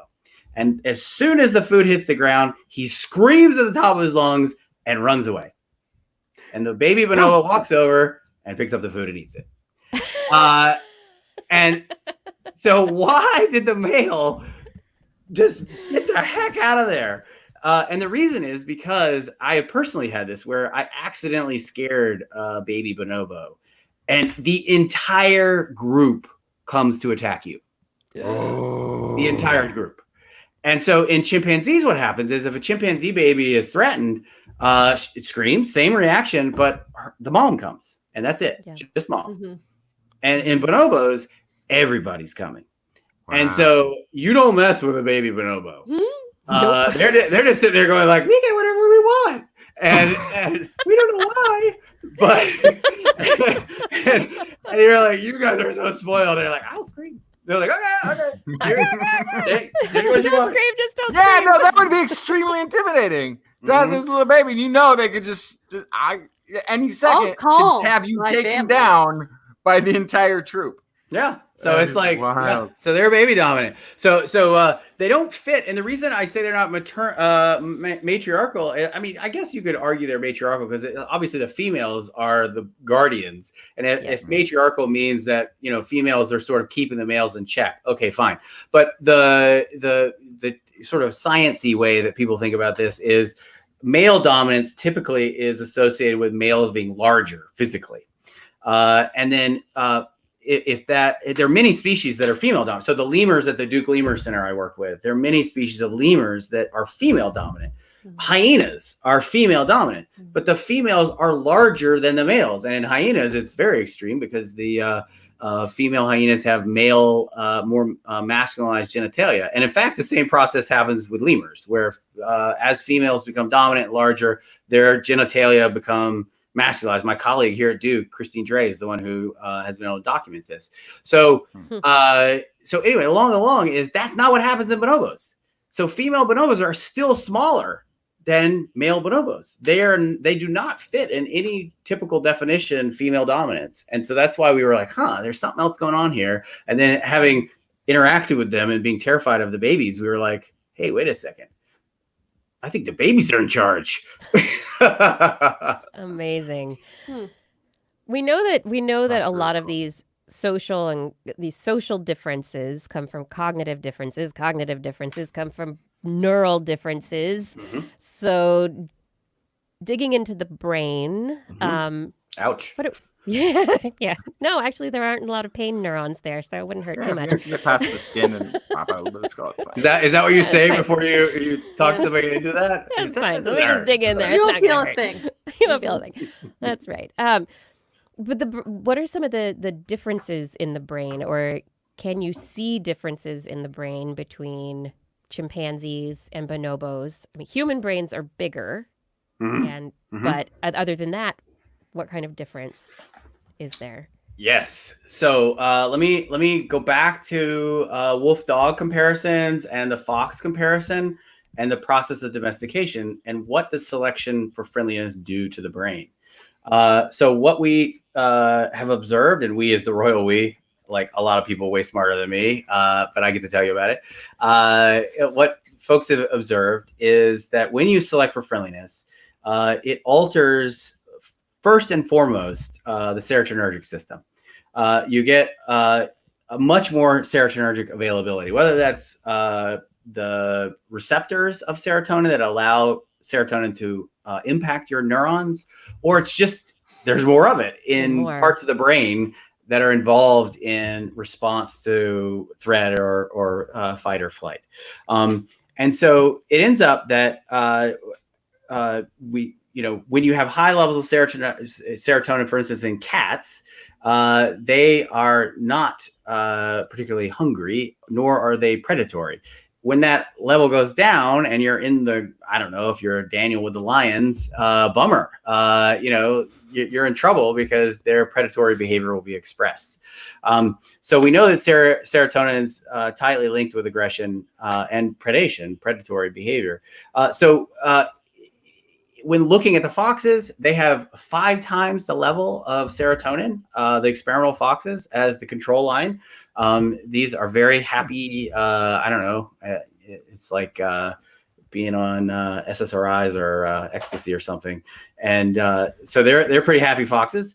And so then when looking at bonobo versus chimp brains, some really clever people like Chet Sherwood was able to, at George Washington University, was able to show that the serotonergic axon density in y'all probably on this show talk about the amygdala sometimes. It's an area of the brain that responds to frightening things or discrepant events, and it's sort of the motivating engine of what might turn into aggression. And what you'd predict is that serotonin would have a bigger impact on the amygdala of the bonobo to sort of reduce their response to any kind of threat. And that's what we find some nice evidence for. So it seems to be the case that some of the things you would predict, and that's just one example, some of the things you would predict would be different are there. And those were a priori predictions. We didn't find it and say, oh, look, people really went in. It's not just cherry picking it out of there, right? Well, I'm not saying we never do that, but there's definitely, that's part of science where you post hoc realize, but these types of things were a priori. All right. So the serotonergic system in bonobos seems to be a bit more active, significantly more active than, say, in chimpanzees. In humans, we know we have an active serotonergic system. Yeah. But so we also have our prefrontal cortex and self-control. Yeah, nice. Yes. Oh, wow. Thank you. That's like a fastball over the plate there. So what a whiff it. So the human well,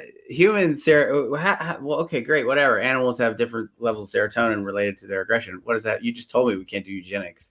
So what does that do with humans? So the comparison, it's always important. Compared to what? And so it ends up that what we think is the really relevant comparison is compared to our closest extinct human relative, Neanderthals. And what we know is that when you have high levels of fetal serotonin, it changes your facial and skull morphology. And what is the signature of our species in the fossil record? It is having a globular head. You're welcome. You all have beautifully globular heads. It is having a globular head that shows up around 300,000 years ago. And how do you end up going from having a more football-shaped or bread loaf-shaped skull like Homo erectus or Neanderthal has to this beautiful spherical globular skull that we get to carry around? You do that by early exposure to serotonin. And we know that because mice and rodents that are given early exposure to serotonin, their skulls become more globular. And SSRIs people were worried about the impact of SSRIs that were being or are given prescribed to pregnant women, yes. Who might be depressed or whatever. And there is a small risk. I'm not a doctor, so ignore everything I'm saying in terms of what you should do for your own behavior. But there is a small risk that your child, if you're on SSRIs, will have a hyperglobularized head. A perfectly spherical head? Yes. Yes. So we know that if you wanted to end up going from Neanderthal heads to Homo sapien heads, one pathway to do that is early exposure to serotonin. You get your globular head. So that's one way we think serotonin. So the fastball across the plate, though, that you dealt me was our big brains, because Mike Tomasello, you remember the early story of Oreo and the dog, and he's excited about the experiments. Okay, so I'm sitting here, and Richard Wrangham, who really helped everything I've told you about domestication, it was together with him, my PhD advisor. And we're sitting there thinking, like, how are we, could this really have affected human evolution? It took us 10 years to figure out how to think about it, because Mike was like, that's really great about emotions and that you're selecting against aggression and you're reducing emotional reactivity. and you have a change in the serotonergic system, fine. But if bonobos are self-domesticated, like they don't have art or drive cars or anything, like I don't think it's gonna have anything to do with us. And so we were really puzzled, literally for a decade. We were like, I don't know, we don't know what to do about that. I don't know. And so finally, it was the new findings about the fact, and we've already visited that we're not the only human until the last 50,000 years. And we realized that late in human evolution, there was something that needed to be explained. But back to your question about self-control, and I'm so sorry, I totally have whiffed like 4 times. It's taking me way too long. If Vanessa was here, she'd be like, edit. Anyway, so so we have this huge brain, and there's really nice evidence to show that brain size is tightly correlated with self-control. And we were able to show this looking at 36 different species, that absolute brain size, or the size of your head, is related to how much self-control you have. And it ends up that bonobos, chimpanzees, they don't have the size brain we have. They don't have the same self-control we have. So what I think happened was, late in human evolution, you already had a cultural being, a linguistic being, a being with our level of self-control, but then it was self-domesticated. And so that not only do we have massive human levels of self-control, where it's sort of like we already had this big break, but the engine got really small. We don't have the same level of emotional reactivity where we're going to impulsively be aggressive. We're going to have the same level of impulsive aggression or hostility that you would see in other species with less self-control. So it's sort of like we got supercharged by pairing amazing self-control with self-domestication. And here we are. Let's see if we can have that self-control moving forward. Come on, people, we can do this. You mean like wearing a mask and not going and hanging out at a pool party? Is that what you're talking about? Self-control? Yeah, we can make our ancestors But on the other proud. hand, it's been a hot summer, Blair. I mean, here in Northern California, not in San Francisco. It's never warm in San Francisco. No. It's really weird. It is really weird. It's actually so close, but it's always like 50 degrees cooler. I don't know why. But yeah, it's called the ocean effect. But Go ahead. Were you gonna? Okay, yes. So, I mean, we have this domestication, this self-domestication. We have friendliness. We have recommendations from you. Our brains have changed. Yeah. I mean, do we need to change ourselves further? Do we need to? Is there more domestication? Do you think that there is a limit to the domestication process? I do. That's sort of why I was saying, we're not going to be breeding friendlier people, and domestication is a genetic process. So you're actually changing heritable components of an organism genotype that changes behavior and psychology and morphology. But your question is, what's the future? How do we do better? And I think the danger of what I'm suggesting to you is what I'm trying to argue is that our brains are built for friendliness, but when the friendliness mechanism turns off, we're also built for something horrendous. And it is universal. We all have it, and it's just part of our biology. And so if our institutions, if our cultural theories about how we're going to get along do not recognize that danger,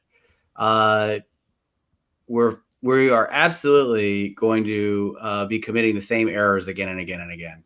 And so, Philip Goff, who studies police brutality, and Ashley Jardine is a political scientist at Duke, they've both found the same phenomenon in a very disturbing way we cover in the book. And that is when groups who are dehumanizing one another, when they hear that there's a disproportionate harm to the group they dehumanize, they become more supportive of that form of harm towards that other group. So let me be concrete. When people who dehumanize African Americans hear that capital punishment disproportionately affects African Americans, they become more supportive, not less. when people hear that African Americans or minority populations are more susceptible to COVID-19, they become more supportive of approaches that will not slow the virus. So if you ignore this part of our psychology, then we will really struggle to humanize one another and to find ways to collectively address large-scale public problems. And so I think, if you want to know what's the cause of many of the challenges, whether it's global warming or the pandemic or, the corruption in democratic governance, it's all, much of it is the cause will be this part of our nature. And I think it'll be very important for people to consider who are in communications and who are in media and, not just politics or the system building, but in the actual, the transference of information from one group to another. How do you talk about things and how do you bring them up? I can take that edge of people in the media making comments. I do think that we could have a society if we just put people in a different place altogether based on similarities. Because there are people who want to be only with their race and their religion, and they're against everybody else. It's fine. Let's gather them up from all of the different countries in which they reside and all the different religions that they are and put them all together. So yes, you can go. We'll give them the option. You're going to a place where everybody wants to be with just their kind and everybody wants to be the same religion. And that's where you're going. And then we'll just slowly pan out as we're watching their reactions of this island that they're on with people from all over the world. Because there's nothing uniquely American or anything else about racism. Every group or tribe has these elements within themselves that they share so much in common with the racist over here and the supremacist over there and the pure religionist over there, whatever it is. Just put those people together and put them on an island. See what happens. Maybe they'll make friends. It'll and work come out. back a generation or three from now and explain to us that we're all lacking empathy. So there was a lot there to unpack, Justin. There was. So I'm gonna go to one of my talking points over here. Wait, let me just check here. Okay. All right. So no, I'm just kidding. So actually, I think what resonated is when you were talking about racism. So racism, of course, people struggle to define it. I think, meaning I'm talking about academics define it, but I'm talking about people accuse each other of being racist all the time. But are we talking apple oranges here? And so I think for me, here's the most important aspect of racism. And you talking about it that there's a sort of a universal existence of racism. I would say it slightly differently. I wouldn't say, because I think in the United States, for instance, there's a specific history. I think in Africa, for instance, we talk about Odabinga, a hunter-gatherer pygmy who was captured and put in the zoo in Europe and taunted. And we also, when I was in Congo Brazzaville in 2007, there was a report in the local newspaper about a group of pygmies that were in the Congo Brazzaville Zoo. They had been brought there because the government thought that they would be happier with the animals. So what I'm trying to get at is that there's a core of what you were saying that I think is representative of a universal in human society, psychology, is the recognition of group hierarchy. Yeah. So humans, in seeing group identity, we can see strangers as our friends. If we feel threatened, we then lose our ability to feel compassion for those groups that are threatening us. But there's also this other terrible piece where if we are constantly threatened by a group, or maybe we just feel threatened by a group, we tend to generate these group hierarchies. And so there is a lot of individual variability in the degree to which people perceive these hierarchies. There are people who are more egalitarian, and there are people who are more hierarchical. It's called the social dominance orientation. And there's a super disturbing survey you can take that we've used, because you can't believe, as somebody who tends to be pretty egalitarian when it comes to groups, you can't believe that people answer questions differently than you, but they do, because I've surveyed them. And some of the questions are sort of like, some groups are superior to others, and those that are superior deserve more healthcare and more food. You know, and you do a Likert scale 1 through 7. I agree or disagree. And so, you know, you go through these questions, you're like, well, you know, 1, 1, 1, 1, 1, 1, 1, 1, you're going to be on one side. And it's like, whoa, people, they don't.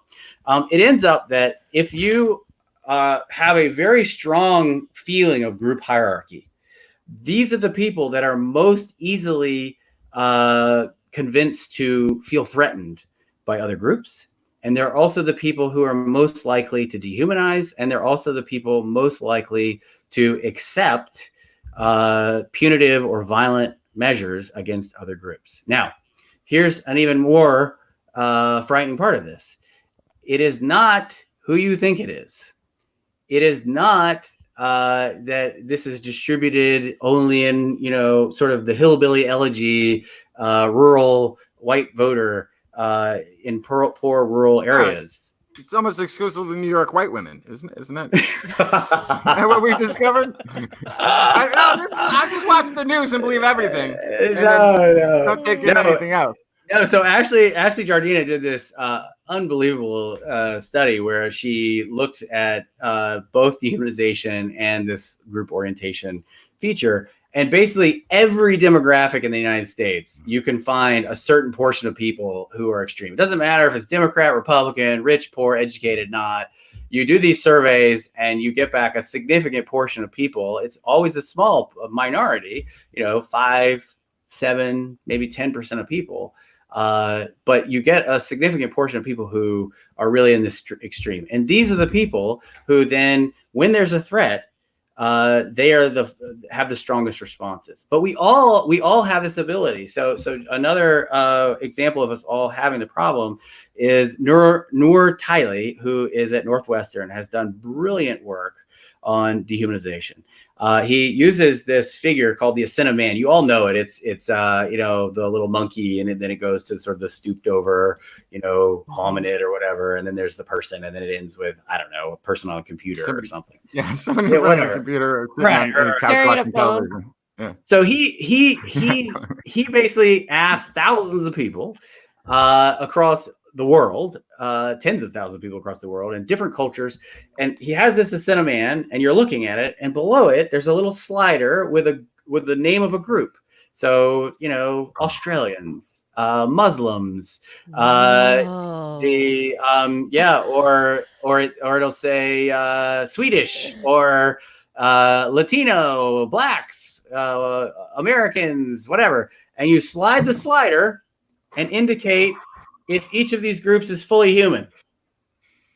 And so the answer is, this is the fastest study you've ever participated in. Zip, zip, zip, zip, zip, zip, zip, zip, zip. They're all 100% human. And so what you find is that a very large portion of people, depending on the population you're looking at, do not see other groups as fully human. The most extreme is in Hungary. The Roma, known as gypsies, are heavily dehumanized, such that when they do the little slider study, the Hungarians indicate that they aren't even Homo erectus. So they're like sort of not even 50% human. So that is the red warning sign of this is a population that is in grave danger of genocide, etc. Right. And so here's the evidence that this isn't a bad apple problem. So Noor looked at, Professor Tiley looked at using this measure. He looked at Americans and a British random sample before and after the Boston bombing, and before and after that British soldier was stabbed and killed. And these are perfectly wonderful Americans and British citizens. And when you asked, and you had all these different groups, and you asked about were they fully human before these threatening things that threaten your identity, in this case, your national identity, occurred, then, almost fully human, mostly, Muslims would be almost as human as other groups. There's a little bit of variability there, but most people were saying fully human. After these threatening events, the vast majority of people were dehumanizing to the point that is similar to what white supremacists dehumanize other races and religions every day. And so it's very frightening. We're all capable of it. And I tell a personal story in the book about the buildup to the first Gulf War, where I was a little kid. I don't know how old I was, but how old was I? 14, I think. I don't know, 14, 15. And I remember, and some of y'all may remember, the testimony of the young girl from Kuwait and telling the story of the Iraqi soldiers who threw the babies out of the incubators. And I remember as a kid being like, Mom, Dad, what do they do? How could they do that? Yeah. It's like, these guys are animals. Like, we got to do something. And it ends up that, Bush one, Herbert Walker, spoke about this over 15, 20 times the next week. And it was used in congressional testimony when, a Desert Shield was voted for. And there was only, I believe, 30, 40% public support for an intervention, and it went to 80, 90. And years later, it was revealed that it was a PR firm. The young lady was the daughter of the Kuwaiti ambassador, right. And none of it happened. And it was all a show because they knew if you want to galvanize support and you want to have our national group come together, then we have to show not that the other is different, but they're not human. And so a lot of times when we're talking about us and them and people are talking about intergroup interactions, the capability of dehumanization gets left out. And that's really, really the frightening part. Yeah, it would be sort of fun to go there for sure. I feel like that, like, so many things can be solved with really simple things in common.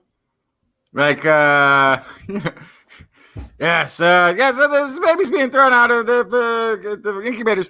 But you know what? Everybody there likes a chicken sandwich. Yeah, those are pretty good. Yeah.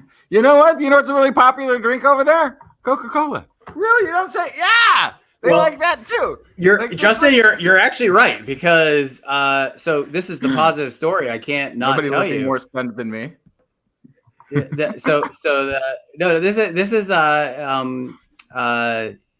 It's important to tell you. So they also looked at Americans and British citizens then 2 months after the Boston bombing, and all of the dehumanization levels had gone away. So people were humanizing Muslims again. It's a very temporary thing in a normal population of humans.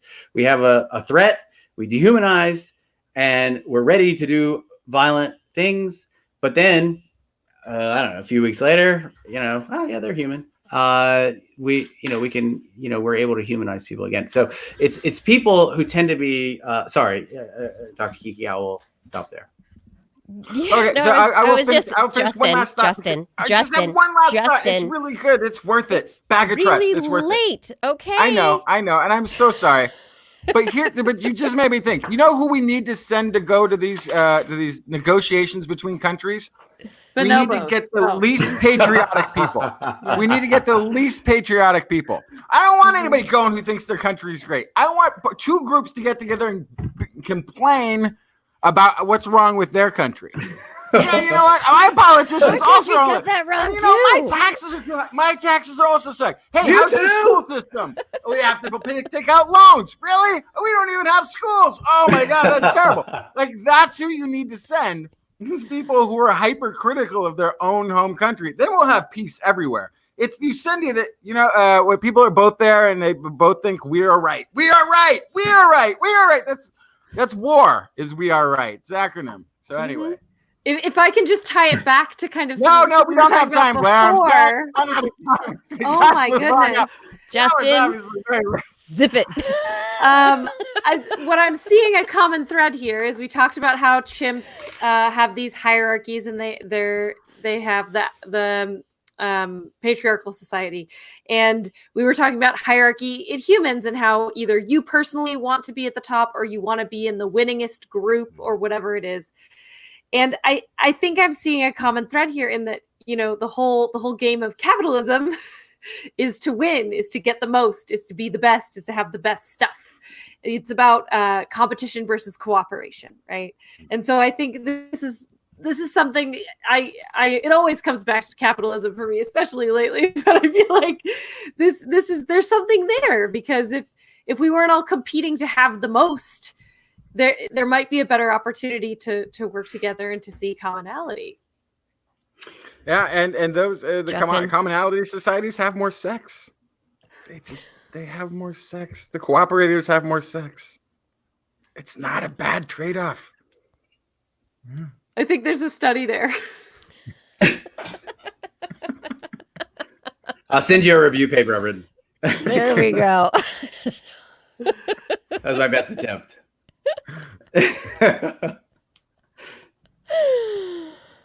So are you hoping I respond to Blair, you talking? I'm cognizant of time, and I don't want I have my wife's voice always in my should I? We're not even halfway done with the show, are we? Is there a second half still to come? Where's it going to be a second half? It might be a second third. No, it would be a third. I mean, I will blather. This would be the second third. Oh my god! Already. Brian, go ahead, please. No problem. So I would say I don't have a quarrel with capitalism. I really don't. I don't think survival is friendliest, and I do think there's overwhelming evidence that life's most successful strategy is friendliness. If you look at flowering plants, you look at species with great microbiomes, or the dogs are exhibit A. There are millions all over the world, and wolves that aren't able to be friendly are sadly going extinct. Bonobo males that are friendlier actually have more offspring than chimpanzee males. And I think our species is an example of survival of friendliness too. So I absolutely think that the winning strategy is friendliness. But that being said, okay, so then how do you deal with, I don't know, Ayn Rand or, different economic theories? Well, I think those are extreme versions of capitalism. And I think that there's plenty of evidence that when you have governments and liberal democracies that are functioning, that you can organize, capitalist productivity so that there is a more egalitarian distribution from the success of the competition. And so it's not unlike what hunter-gatherers do. It ends up that lots of hunter-gatherers are more successful than other hunter-gatherers in a group at foraging. And in the Martu are an extreme version, the Aborigine group we've already covered, they do not eat until they get back to the group. And then they share everything with the group.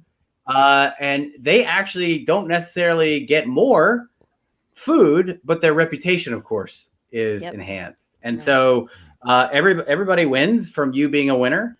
And there's still competition because your reputation is enhanced. And there's social insurance that when you struggle, people are going to be more likely to help you if you're a really successful hunter. But I don't think capitalism is in, at least for me, it's not in direct opposition here. It doesn't necessarily have to be thought of as a negative thing. It just potentially needs to, like you said, be worked out slightly differently so that more people can actually exist well within the modern society that we have. Yeah, we're in sorry.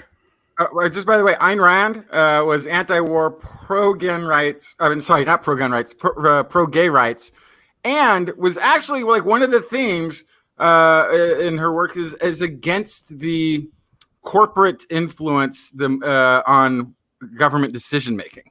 So anti-lobbyist. So there's a thread where she's actually for individual rights and personal freedoms, and preventing the government from being influenced by business and keeping it separate from government, which is a concept our current capitalism really needs to a I great think that's degree. probably more of what we need.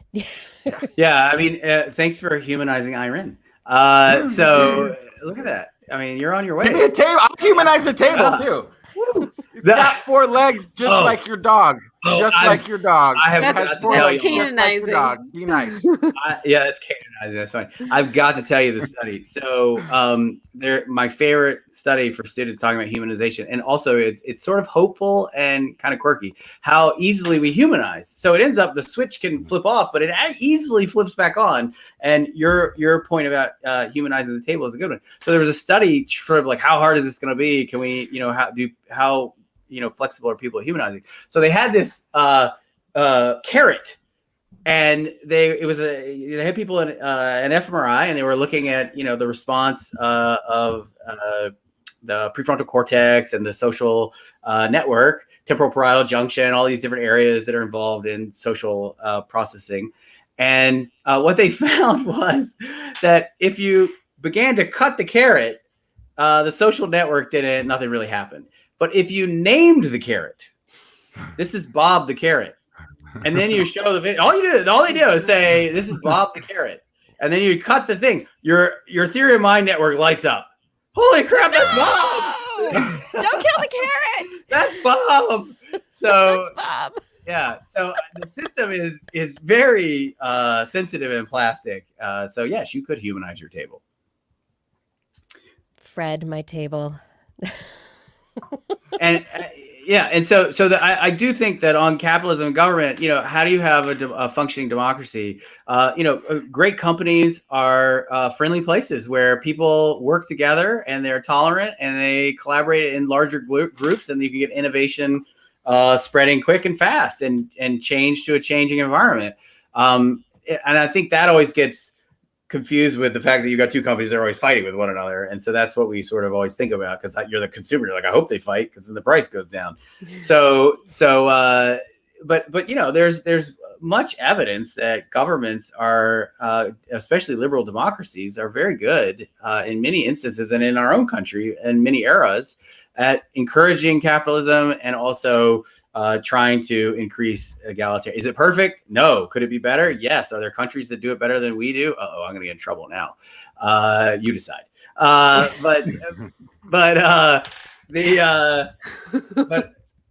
I would say here's my number one solution. If you want to know for democracy, I've got a solution. I will solve this for you, Justin. You and me, we can do it. Okay. Yeah. So I actually, it seems super silly, but I have actually lobbied, since you were talking about lobbying. I have lobbied. I have gone to Washington, and I've been to the Hart and the Russell Building, and I have lobbied congressional staffers, and senatorial staffers. And I think I met a senator at some point. But mostly what you're doing when you're lobbying is you're talking to 20-year-olds. Because Congress, when people are deriding Congress, they're actually talking to a whole bunch of well-meaning, warm-hearted, very, very poorly paid, living in a very expensive city kids who want democracy to work. And they bust their butts for you and me to try to make policy recommendations. Whether you agree with them or not, they're doing their best. And so that's who you go meet with. And so in writing the book and thinking about democracy, it was like, and I had students who were, staffers now in DC, and I go eat lunch with them, and sitting in the Russell and Hart building, you're sitting there going, I just started asking them, like, do you ever have lunch with a Republican? Do you ever have lunch with a Democrat? And they're like, well, why would I do that? What would be the point of that? So here's the thing we do. Get staffers, young staffers who are the future judges, politicians, lobbyists, all the rest. We give them free lunches as long as they have lunch with somebody from the other party. And we create cross-group friendships, cool. and we seed humanization for the next decades. And it will not fix everything, but what it prevents is the worst of human nature, which is this where I say, oh, this population is being hurt by this, and then that makes you more supportive of the thing that hurts them. That's what it would stop. So I think it's a pretty small investment, sending some people to lunch. I've done it once. I got staffers who were Republican, Democrat to go to lunch together. They became very close friends, and they've even written bipartisan policy statements together. So Nice. it's a real thing. I think it could be done, and it would be huge. Maybe that should be the next movement in Washington is, take some politicians to lunch. Take Democrats and Republicans to lunch. Just, I wouldn't. Make it a little matchmaking thing. Yeah, I like it, except for the part where you said take the politicians, because I don't think they can, because take the staffers to lunch. Yeah, the lobbyists have a lot of control over norms, and so if you want to go work with a lobby later when you're done, you don't want to be cavorting with the politician who might disagree with that lobby position. That's where we are now. What But happens if you can get is the staffers happy and them to be to propose policies, then that's right. That's right. What happens is you take the staffers to lunch and they go back then and regurgitate their meal up so that the senators can eat it. Yeah, it's just like bingo. It's the same system. Figured it out. Nothing has changed. Yep. Same system. We are so similar. Full circle. Full circle. And on that note, Dr. Brian Hare, thank you so much for joining us tonight to talk about your book, The Survival of the Friendliest, not just the fittest, the friendliest. Where can people find you online to find out more information or find out more about your book? BrianHare.net. The book is for sale anywhere books are for sale. And I'm on Twitter. I don't know if people use Twitter, but I do. I don't know. I do. Yeah, I know y'all do. I'm at BHare Dog Guy. So I don't know how memorable that is, but there you have it. So Brian Hare, because some of our audience is just listening. Hare is Hare, because if you're thinking like hair dog or hair of the dog, it's like a rabbit Brian hair dog. Yeah. It's like hair, little bunny foo-foo. Yeah. And we will have these links on our website. Yeah. Oh, perfect. Just go there. Yeah, we'll find everything right there. So if you can't remember wherever you are right now, go to our website and you'll be able to find them. Wait, what's our website? Is posted. We never mentioned the website. That's it. That's right. There we go. TWIS.org. Thank you all so much. Thank you so much for joining us. This has been a wonderful conversation. Super fun. Really enjoyable. I think it's the longest interview we've ever done. I think you broke the record, Brian. Sorry. I think you broke the record. Don't apologize. It was great. Vanessa's going to kill me. We'll just split it up into like 3 episodes. It's fine. And here we are back with our continuing coverage of Brian Hare. Oh my gosh. I care about you too much now. Please don't do that. So it's up to you at this point if you would like to hang up and say goodnight. But we are going to actually continue with the show because we have some other science stories to talk about. Okay, y'all are awesome. I would totally do it. It's 1:00. I better go. Thank you so much. Have a wonderful night. Thank you so much. Take care. I'll be right back myself. Okay, Justin's going to be right back. And this is when I say thank you. This is when I say thank you. Thank you for listening to This Week in Science. You are the reason that we do what we do, that we're able to do what we do, and we appreciate that you are listening, that you're watching, that you're a part of our TWIS family. Really, it's wonderful. We love bringing you up to date every week on the latest science news and trying to give you a more grounded view of what's going on in the world of science and how it connects to our politics and who we are as people, as opposed to dredging up divisions. Let's follow Brian Hare and be friendly and find ways to humanize and have that great perspective moving forward, shall we? Head over to twis.org right now. Click on the Patreon link and choose your level of support. You can be a part of bringing more sanity and science to more people with TWIS. We thank you for your support. We really can't do it without you. All right, Blair, you ready for the COVID update? Boop, boop, boop, boop, boop, boop, boop. Everything's terrible. Yeah, pretty much. No, yes. The U.S. numbers keep climbing. Deaths are going up. However, the World Health Organization suggests the public needs to be engaged in public health through individual behaviors that help others, and that the government should provide strong leadership and consistent messaging. I'm feeling a little personally attacked. Well, I guess like our country is being attacked with that message, but But we already attacked the World Health Organization. tit for tat there, I guess. Yeah. Exactly. Touche. And now, good news is there are now 3 vaccines entering phase 3 clinical trials. 3 different What does that mean? kinds What's of phase 3 mean? vaccines. Phase 3 means it is the trial to test a very large group of people and see if the vaccine really works. So that's the last phase before we're going to market? Yes. Wow. So we have 3 vaccines. One is dead virus. Right. One is a viral vector. So it uses a virus that our body has that attacks cells and uses that as a way to get into cells to deliver its vaccine message to the immune system.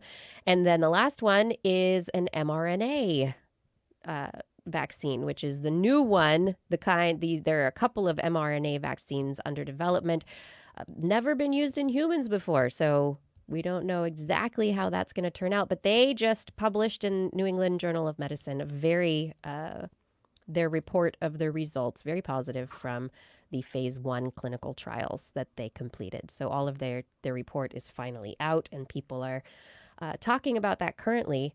But we'll see. Phase 3 coming up. They're hoping to get 33,000 people to sign up to take this new mRNA vaccine. Well, thank you to all the goes. people working tirelessly to get this thing through. And thank you to all the people who are volunteering to take that vaccine. Yeah. Wow. Yeah. And if it works, so dead virus, that's pretty straightforward. That's like, okay, here's a bit of the virus, body responds. Are you going to get enough of a vaccine response? The second one, which is the viral vector, if your body has experienced that virus before, that viral vector is not going to get into your system because your immune system's going to be like, meh. So that kind of vaccine, there are pros and cons to whether or not it can actually work. The mRNA, it hasn't really been done theoretically, and in animal studies, yeah, it should work great. And their phase 1 trials looks like it should. So I don't know. Some very interesting methods out there of looking at vaccines, and hopefully a few of them will work, and that would be amazing. We will see. Other good news on the treatment side of things, figuring out who is going to become really, really sick or will end up in the ICUs. Researchers have been trying to figure out kind of that calling card of COVID, and have reported in Science this week that they think they have figured out the 2 basic traits that do indicate whether or not somebody is going to be really ill with SARS-CoV-2, and that is an interferon response deficiency. Interferon is a molecule, a protein in the body that interferes with infections. It's part of that immune response. And additionally, exacerbated inflammation. So when somebody comes into the hospital, they can test for low interferon levels, or whether or not and if their inflammation is high, exacerbated, could be something that will indicate the treatment trajectory that they need to go down. And additionally, whether or not, if it's the interferon response deficiency, then maybe they can give them more interferon. That can indicate how they can treat as well, which is pretty cool. And then in the vein of reducing inflammation, a couple of studies came out this week that were very cool, looking at a rheumatoid arthritis drug called Tocilizumab.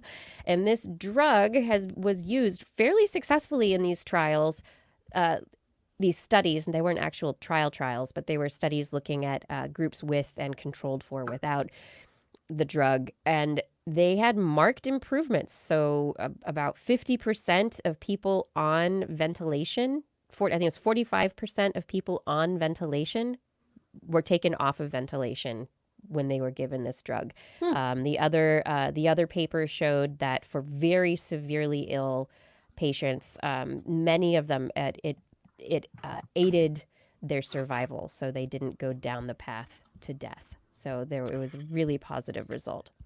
Yeah, that's not the path you Anti-inflammation want to has- go down. You want to avoid that path if at all possible. You don't want to For go sure. down that path. Yeah. Anti-inflammation The right course. in of itself does have all these huge health impacts across the body. The drug company that will not be named, that I'm currently working for, has a rheumatoid arthritis drug that has 5 other things that it's used for. Yeah. You know, There's a lot of that off-label use. Yeah, and if you sure. look at that list, it's really kind of like, I would not have connected it. This is not like an arthritis. It's not a bone joint. It has nothing to do with, but there's off-target or whatever uses Spoiler, are. we don't understand our body or how medicine works. No, we actually Yes, no. we do, but what we find is just because our intention is to solve one problem, the tool that we create actually has other uses. Yeah, that's what it is. When we make a thing yeah. for one thing, sometimes it has something else in it that affects our body in a way we didn't expect, which still kind of means we don't understand how medicine works. Well, I don't know. It's blunt. It's having blunt tools. We haven't been able to get that fine needlepoint kind of result in our drugs to date. But hopefully, I mean, stuff like the mRNA vaccines, I think that's like looking at much more of a fine needlepoint kind of perspective than that blunt chisel. Fix it. Other interesting news published by the CDC this week. They published a report finding that the use of masks by stylists at a hair salon likely influenced the reduced transmission of SARS-CoV-2 from the infected stylists to the clients. And in the report, there were 2 of them, Stylist A and Stylist B. Stylist A was infected with COVID initially and worked without a mask. Worked with a mask when they were with clients, but did not use a mask in between clients because they didn't know that they were infected, and then kept working after they had their PCR test, which did come back positive after 3 days. In the meantime, Stylist A infected Stylist B during their breaks because they would go on break and talk and hang out without masks. But Stylist B was also using masks. It was something they did at the salon. They wore masks when they were with clients, and nobody at the salon that was a client was infected with the virus. So it's another indication that using masks is pretty effective. Wear a mask. Wear a mask. Wear a mask so you don't kill people. Yeah. And this study also highlights that period of time in which people are very infectious, the beginning of their infection, and in which they are pre-symptomatic or asymptomatic. Stylist A at first did not realize that they were infected and didn't take care to wear a mask when not required to, and that had an effect. So there could have been other aspects where clients face away from hairstylists, so it's not like they're facing each other and breathing on each other, so maybe that has something to do with it as well, but the mask situation is highly likely to have had a huge impact there. I wanted to answer a question this week pretty try and go into it pretty briefly because I think it's important, and we may try and touch on it again next week. But this letter came in from Christin Shorma from Powell, Wyoming, and Christin said, "Dear TWIS, Kiki, Blair, and Justin, I have two very important questions I hope you will answer. One, We'll do our has best. anyone ever actually sent you a haiku? Yes. Oh, yeah.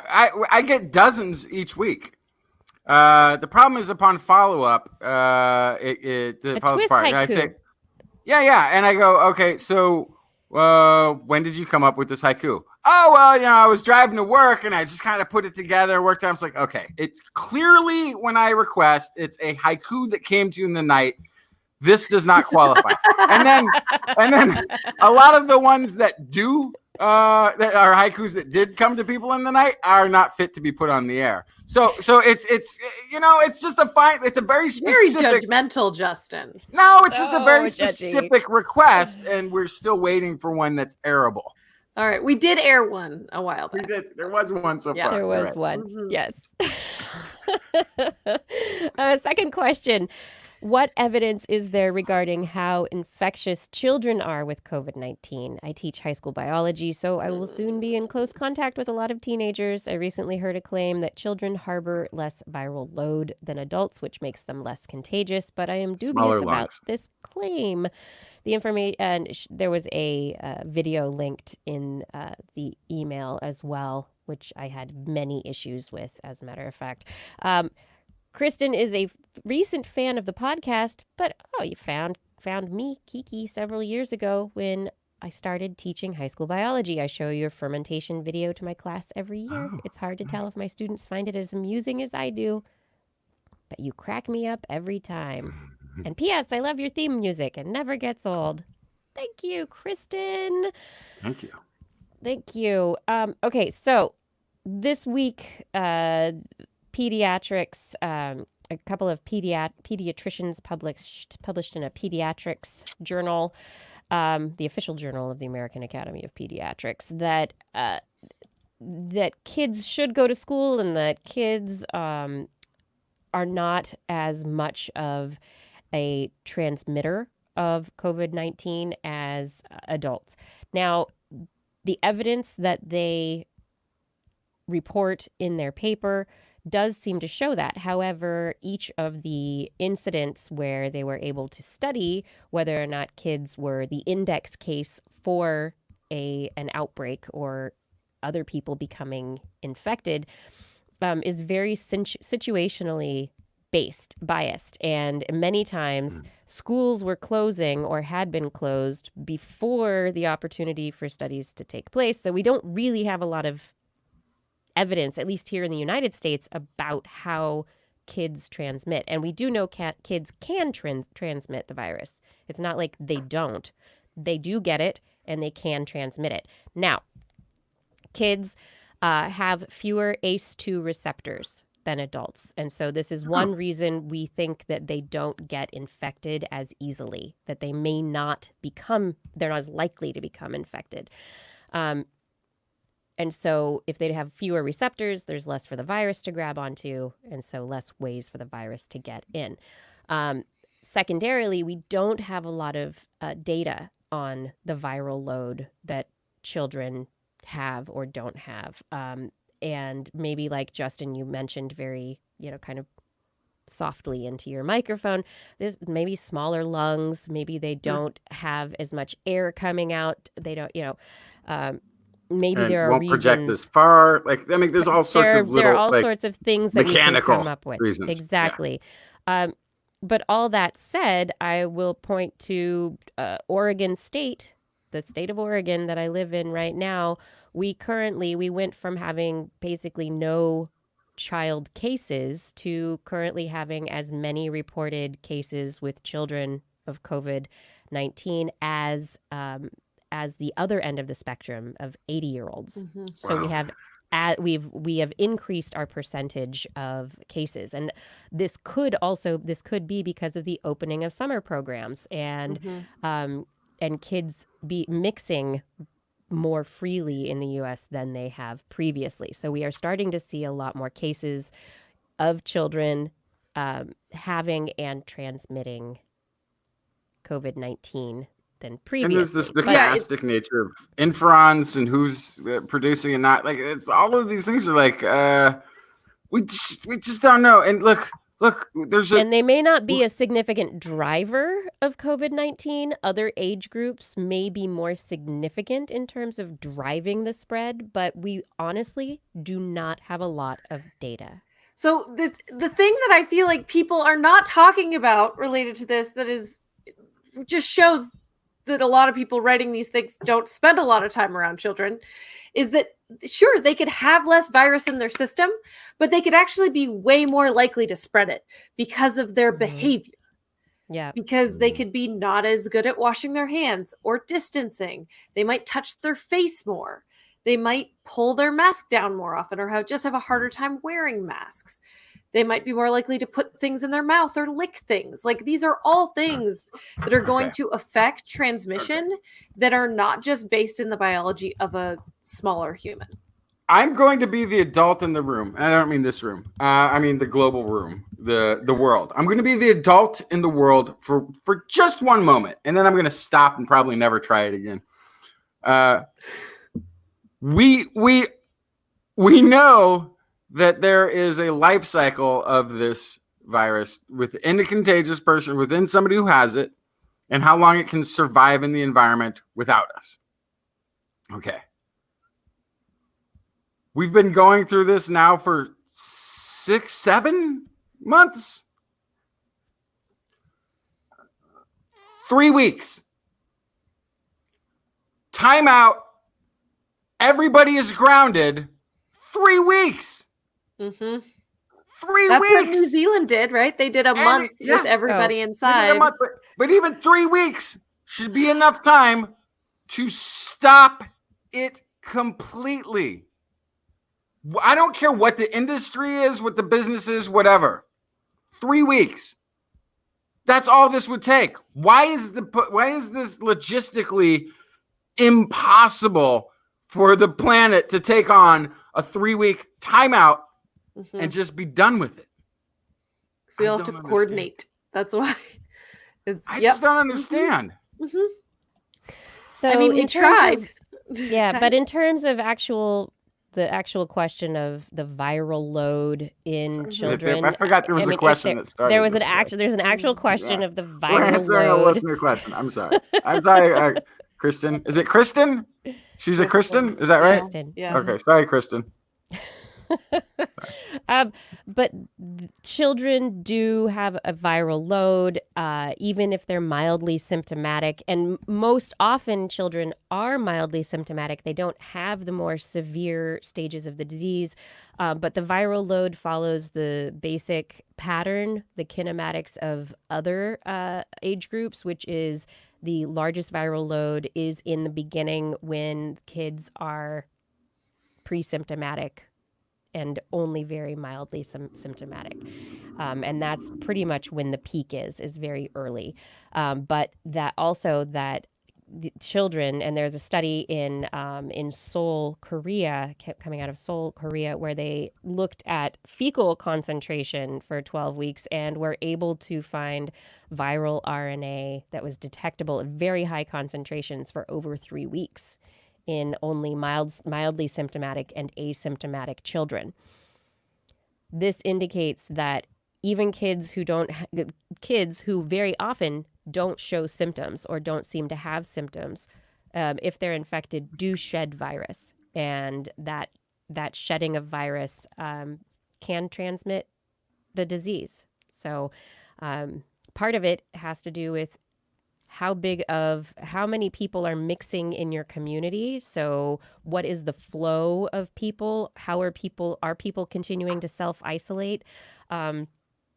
If you do have kids come into school, how is the school going to manage the situation? But like Justin said, if we could turn things off for 3 weeks, we could get a handle on it, and then potentially we could open things back up to be able to manage having school and being able to manage when someone is sick so that we don't have to worry about these questions anymore. And actually, I think my idea is not just. I think it might be brilliant. So hang on. So if you did this, like if you can't do it tomorrow, nobody's ready, right? So you say like August 1st. August 1st, we take 3 weeks off the planet. Everybody stays at home. You have from now to then to gather up your resources. You create a little closet full of food and water, so you just don't have to leave the house for 3 weeks, right? You do it every year. You do it every year. You take I'm During not the cold kidding. and flu season, just I'm knock it not out at the kidding. source. I'm not kidding. If you I did like that it. once a year globally, just You're take talking about 3 Jan weeks out. term? Just give everyone a Jan term. Everyone take It's not January gonna- off. Oh, good. It's not really going to hurt the economy because Mhm. everybody's going to pre-buy that month's goods and Yeah. consumables and everything Yeah. else.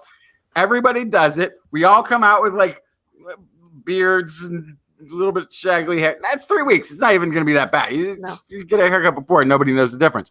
It'd probably stimulate the economy. People would buy board games and movies. They'd and stuff overbuy before. too. They'd completely overbuy. They'd have a garage full of toilet paper and bottled water, and they don't have to buy it for like 2 years until next year, and then they buy it all again. But if we just made that like a global tradition, like this is the time when we spend away from the planet and go into our caves and knock out like every communicable disease. I love it. That'd be brilliant. Sounds great. It would be God, brilliant. I think that's a great idea. Now I need to get how do you be a lobby? Where's Brian? How do I lobby? Where's the 20-year-olds? Right. Go talk to the 20-year-olds. They don't care. They think I they're hope not that going to I get it. hope that addressed your question a bit, Christin. Mm. Speaking can of I Brian, take a the stab at dog it real guy. How about speaking of Brian, the dog guy? Blair had a dog COVID story. Oh yeah. You know how back in the spring everyone was like, this one dog had COVID. We think dogs can get COVID. I remember cats. I No. don't remember dogs. Yeah, it's not real. Dog. University of Colorado was the main home of this study, but it was actually an international collection of scientists, and they looked at the study published earlier this year claiming coronavirus may jump from dogs to humans and found it to be flawed, have no direct evidence to support its conclusions, and that basically it was all just based on the fact that a distantly related dog coronavirus has a similar CpG content, part of the coronavirus genome, as SARS-CoV-2. And because this distant virus replicated in the dog's digestive tract, the conclusion was that dogs' intestines were a great place for SARS-CoV to live. But that's true of all mammals. So not really a compelling argument. No. Ultimately, dogs are not a more plausible host than any other mammal based on current data, and in fact, far less than bats or pangolins. So your dog is fine. Your dog is not going to cough on you and give you COVID. Don't worry about it. Still, if you pet a stranger's dog, wash your hands before you touch your face. It's too bad Brian is gone. This is delayed, but I got this from DK Jane. She says it's shared microbiome that lets dog see human clues because they eat so much of our poop. Oh yeah. Shared we That's think what it we're is. communicating. It's just microbiome. We're just talking to our own microbiome. That's what's going on. That's really funny. That is. If you just tuned in, you're listening to This Week in Science. Want to help TWIS out? Leave a positive review for us on your favorite podcast platform or video watching place where TWIS is today. And if you're not a positive-minded person, just go leave a negative review of all our competitors. Yeah. I was gonna say on the other one. Please don't do that. way That I would be do awful. If you're feeling I'm negative, just- just argue with one of the negative. We don't have any negative reviews, so never mind. No, you two don't. Hey, Justin, do you have a story? I got one. I think I have. I don't even know anymore. So this is a quick one. Study in the journal Leadership and Organizational Studies by San Francisco State University. They looked at, this is using data from the Fullerton longitudinal study. They started tracking families and asking them all sorts of annoying questions back in 1979. And a fun thing, correlation that came out that they saw that, this is quote voice of Herbert Walker, not Bush, but Dana Herbert Walker. says, we see it all the time where their obnoxious leader rises to the top, but we don't know much about why. Tyrants, whether they be in the boardroom or in politics, wouldn't have the power they do if followers didn't support them. We often look to leaders to explain leadership, but we should actually be looking at their followers. And what they found in this correlational study is that people who had a lot of conflict in the home as youths tended to support tyrannical leadership styles as adults. So the first of all, it might explain support for our current leader, which just says something terrible about the childhoods of those people who are supporting. But the president himself apparently had had a Klansman and apparently a pretty domineering father, or Klansman for a father who was apparently pretty domineering over him as a child. And our own president is constantly talking about his admiration for dictators globally. Maybe that explains it. Maybe that's just it. It's bad parenting that leads to tyrants in society. Oh, well, I was having this thought, not, just tyrants in society, but with respect to relationships and who we choose to date. We're talking about that self-selection, or whether we can breed friendlier people by breeding just the friendly people. And we had that study that you brought last week about people not knowing really what they want, and we talked about people just want somebody nice. They right? just wanted somebody really just friendly. You just want somebody friendly. Yeah. And so that's what you want, but you have parents or an environment that gave you whatever mental structure where you go for the bad guy, where you go for the, you don't choose the right person for yourself, and so, maybe, it probably has to do with leadership styles as well. Yeah, I just thought it was funny. But I thought it was funny that they're looking at the followers and who had conflict with the parents and had overpowering or dominating parents, and then those people sort of people who are being more tyrannical in places of power. But it immediately made me think of our own president's admiration for all. Like, why is the guy who made his coin and was or whatever in a free society with capitalism and everything else this guy going? Why does that person admire all of these dictators? Oh yeah, it may be nothing. Justin, I don't think he actually made any money. He didn't. He lost all the money. He lost. So money. I feel like this is spent a a lot of problem. money. It's fine. Don't worry about it. It's all moot.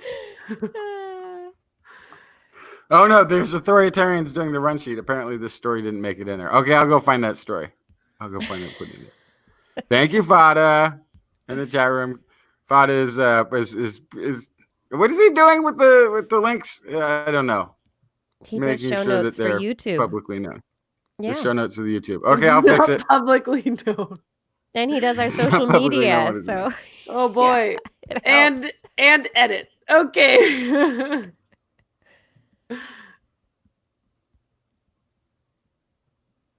Did you have another story, Justin?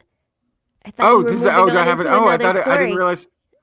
Oh no, I was just going to find a link to my original story to put in the show notes. But yes, I do have another story. That's you're like, let me do the work right now. What was the other? Oh, I you know what it is? I told about the pickled brains and the pickled cat. So this is a compound that is commonly found in pickled capers. Activates proteins required for human brain and heart activity. Wait, what? In a pretty direct way, yeah. It may even I feel like you just said a bunch of words that didn't fit. It went from pickles to brain and hearts. Okay, I'll slow it down. I know it's late. How is this direct link? Tell me. Explain. A compound commonly found in pickled capers has been shown to activate proteins required for normal human brain activity and heart activity, and may even lead to future therapies for the treatment of epilepsy and abnormal heart arrhythmia. This is the universities from University of California, Irvine.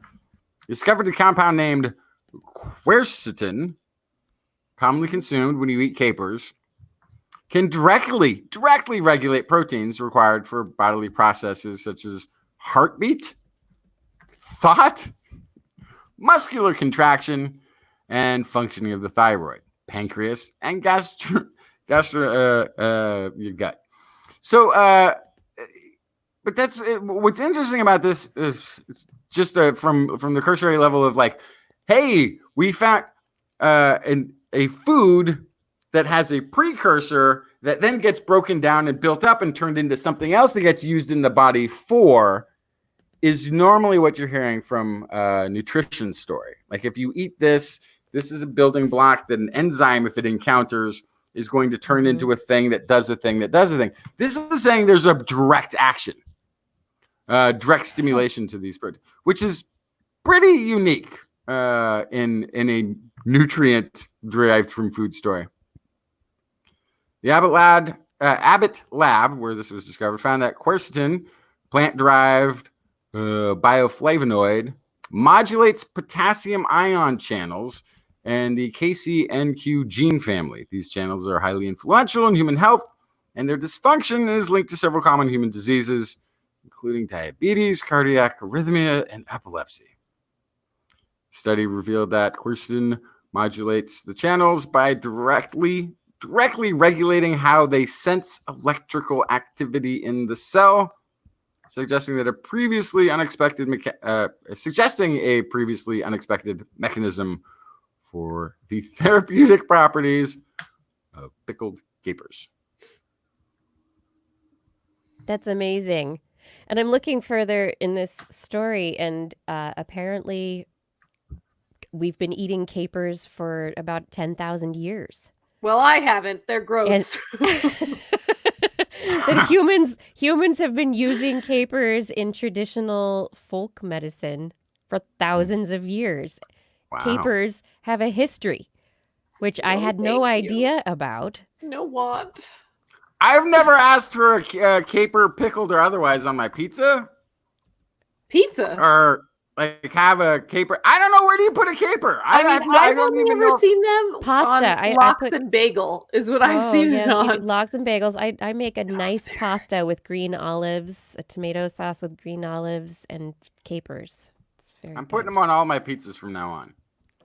Apparently, however, quercetin is not only in pickled capers. It's also in abundance in apples, honey, raspberries, onions, red grapes, cherries, citrus fruits, and green leafy vegetables. Oh, great. Who needs a caper? Get out of here, capers. Nobody asked for you. Quercetin is found. Gross peas or something. I don't even. What even are you?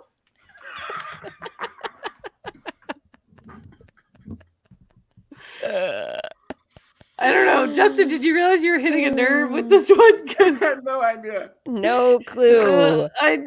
I'm offended by their presence when they show up on something. The number one most quercetin-dense vegetable is called dock. Watercress, cilantro, radicchio, asparagus, okra, onion, serrano peppers, red leaf lettuce, kale, elderberry, cranberry, blueberry, blackberry, fig, apple. It's just in all plants? It's a plant. Yeah, it's in plants.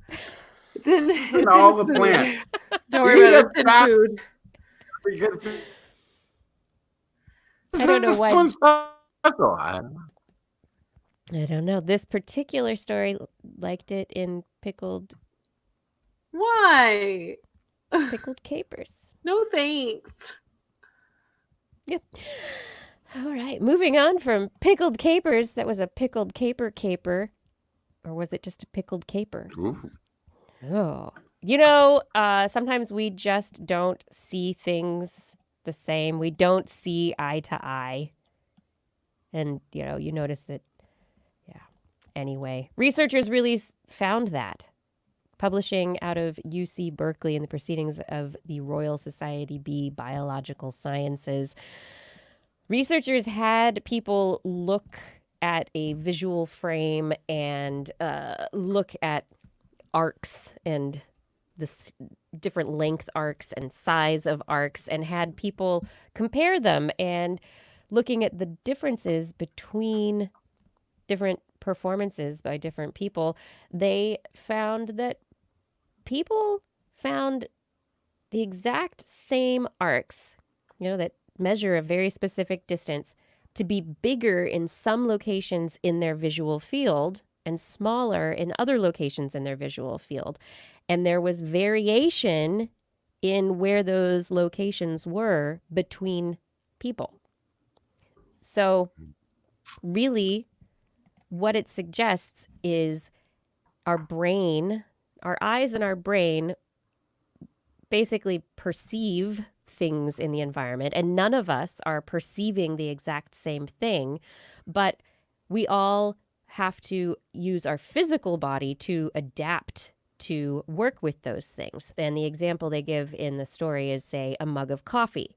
The mug of coffee is always the handle to that mug of coffee is always going to be the same size. It's always going to look the same size. But regardless of whether I'm looking at it out of my side eye, giving that coffee a side eye, and I'm going to go reach for it and grab it, I'm going to be able to reach for it and grab it and be able to hold on to it and get that coffee to my face hole, regardless of how, I'm going to figure that out. My body's going to figure that out. And if it's the same distance, anybody's going to be able to reach out and grab that handle of coffee to be able to get that cup of coffee.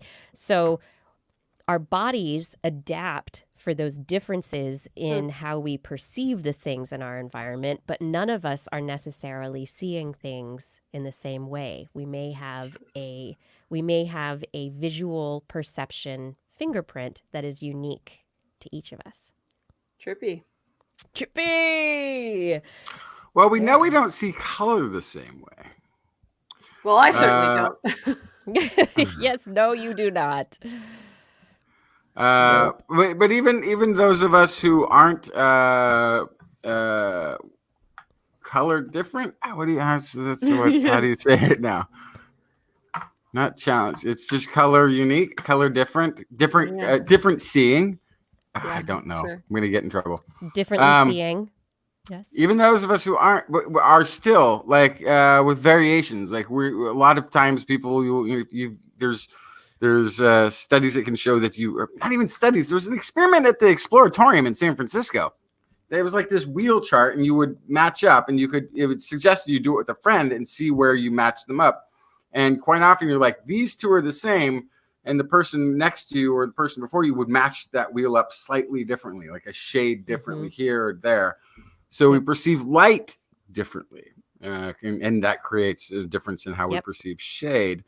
Or coloration and hue. But also I kind of wonder like if there's anchoring involved in any of this. Like when you're talking about whether it's a big arc or a small arc, if there's like, what was the last arc that you saw? Was it did you just visit St. Louis or McDonald's or people, we're all living in our own worlds. This is just we're all living in our own worlds, but giant game of the telephone. Same world. Exactly. Big game of telephone. Big game.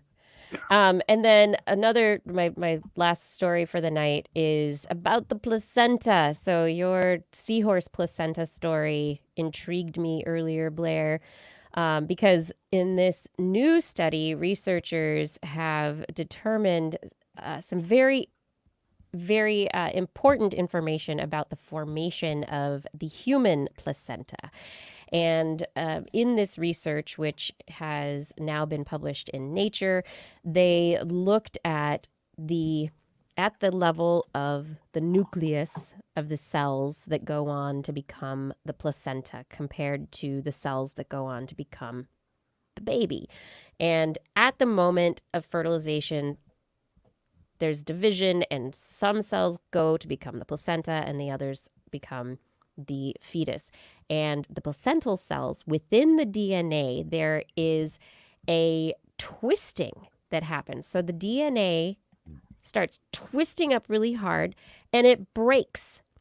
And so the DNA breaks out of its double-stranded formation. Normally it's like a little twisted ladder, but instead it gets twisted and broken into single strands. And it is the fact that it is in these single strands that allow it to go on to become the placenta, and also potentially lie at the heart of diseases like preeclampsia, or at disorders that lead to malformations of the placenta, or that lead to overgrowth of the placenta, or just to a very nice placenta that feeds the offspring. Yeah, so the placental growth is regulated by a sixth base of DNA called N6-methyladenine. And this base stabilizes these single strands so that they stay as single strands. And there is a protein around that's called SATB1, SATB1. And SATB1 is critical for the organization of chromatin. So it takes things and puts them together and makes them become double-stranded, right? Chromatin, got to wrap it up. SATB1 wants to do that. And so when there's none of this N6-methyladenine, the sixth base of DNA, placentas grow uncontrollably. But if these and so they have defects, and so they now want to look into the interplay between this DNA base and also this protein, and how these single strands of DNA actually function to make end up determining the fate of the placenta. And it's this pretty cool cellular level research that will hopefully lead to treatments that can help many more healthy babies be born. Yeah. Oh my goodness, is it time for the animal corner? Yes. Did we get to the animal corner? Is it time? Yes, it's time. Okay, this is This Week in Science. It's time for Blair's Animal Corner. With Blair. She loves our creatures, great and small. Biped, millipede, no pet at all. If you want to hear about animals, she's your girl. Except for giant pandas and squirrels. Caper.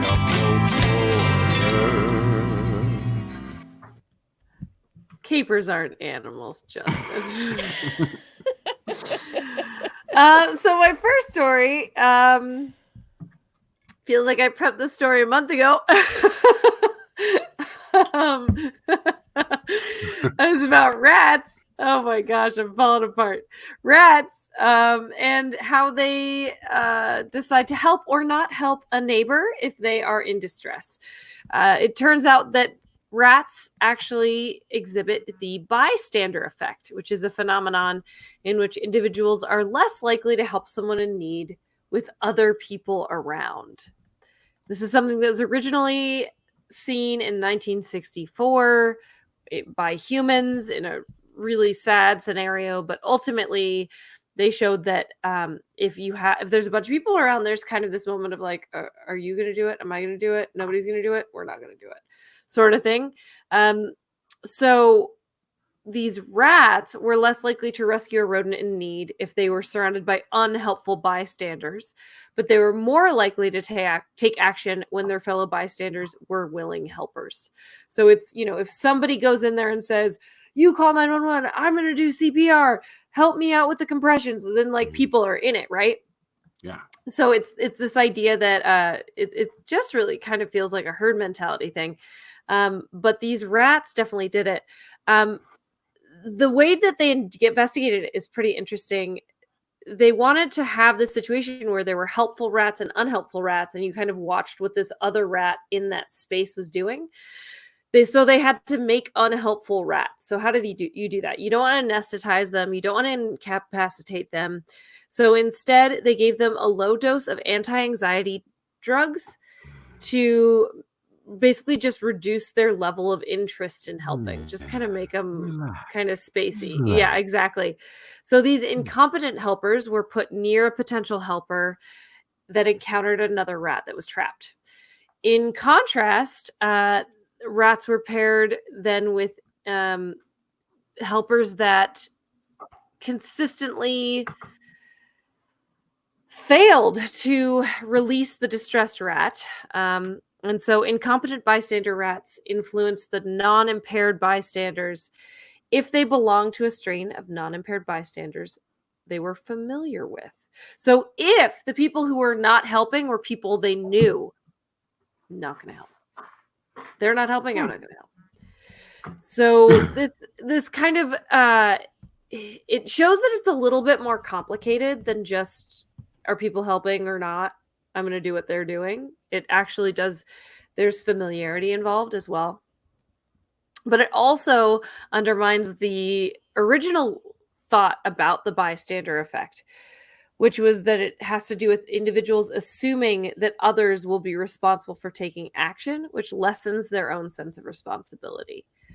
So their thought here is because these rats are doing this in this kind of very simplistic scenario, they're not communicating with each other. So it's clearly not a situation of, are you gonna save that rat or should I save that rat? And then it just kind of turns into no action at all. Instead, it looks like this is just a more broad mammalian process, or at least that's what they're claiming in this study. So I'm not sure if that's such an easy leap here. I do think that animals pick up on each other's cues, and if nobody's helping, there is kind of a moment of like, am I not supposed to help? Maybe I shouldn't help. You're not helping. Maybe I shouldn't help. So there's definitely some very funny cognitive stuff happening here. It's interesting. It happens in humans and in rats. But yeah, I'm not really sure what exactly it means based on this study. Yeah, I mean, exactly. What we can't look at it through the lens of our human interpretation either. Right. Yeah. What we know is helpful rats, test rat is helpful. Unhelpful rats, test rat is unhelpful, but especially if they know those other rats.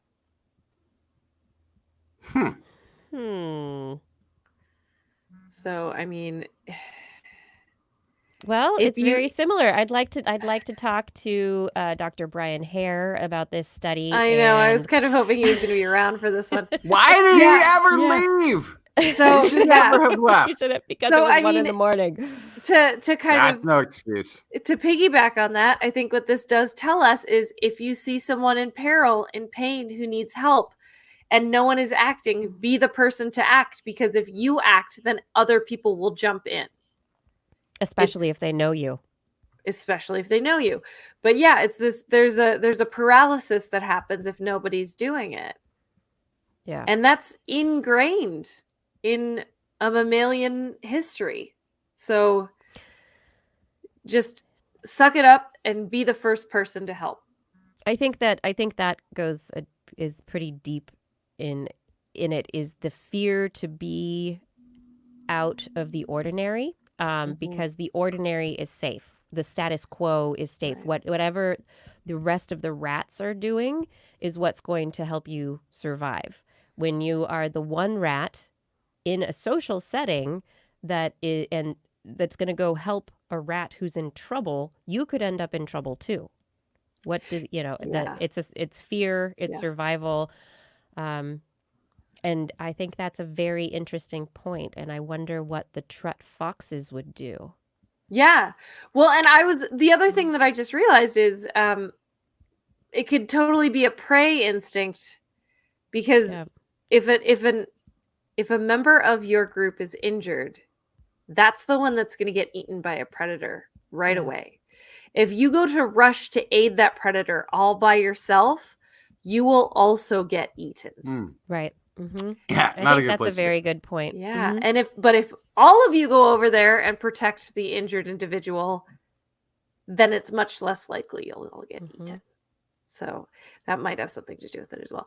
Okay, but really, that was the appetizer. I have to get to this story about left and right-handedness in fish genitalia. Okay. Okay. Wow. All right. This is- Let's I've been waiting to talk about this.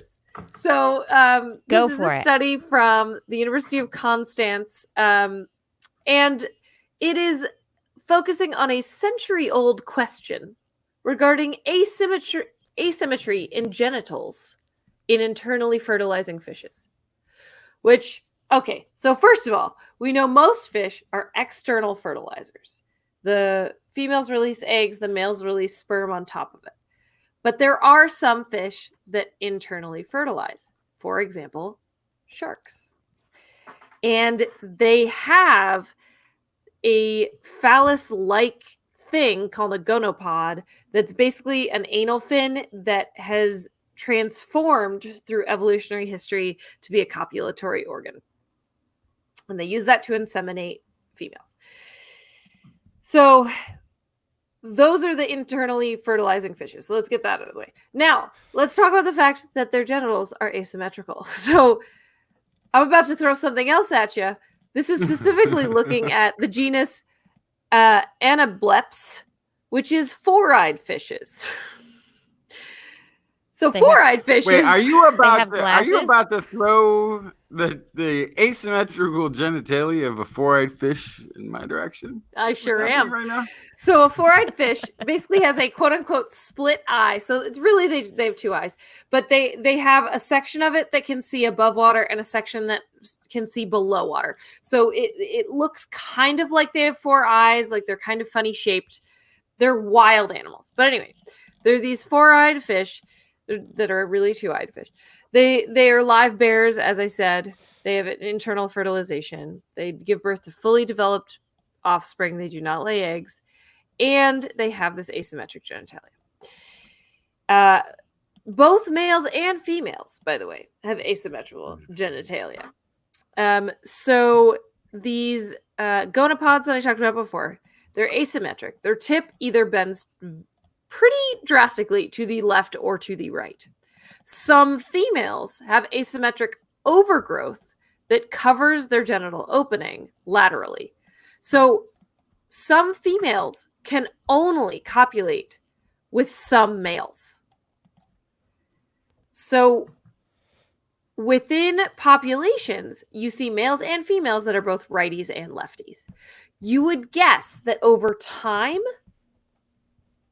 this would lead to speciation. Because if righty males and righty females are the only ones that are compatible, that would continue, right? And eventually you'd have your righties and you'd have your lefties, and they would be separate lineages, separate species, completely distinct. Well, in order to figure out if that was true, you would have to figure out if this is a genetically marked trait. How do you do that?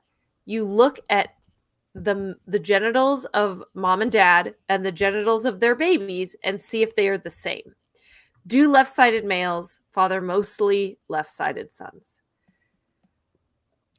So when you look, you have individuals with left or right-sided genitalias found in similar proportions within populations. So one is not dominant, even if it is genetic. But they found it's probably not. There is no strong heritability in the direction of genital asymmetry in these buddies. So it seems to be 100% luck of the draw, random.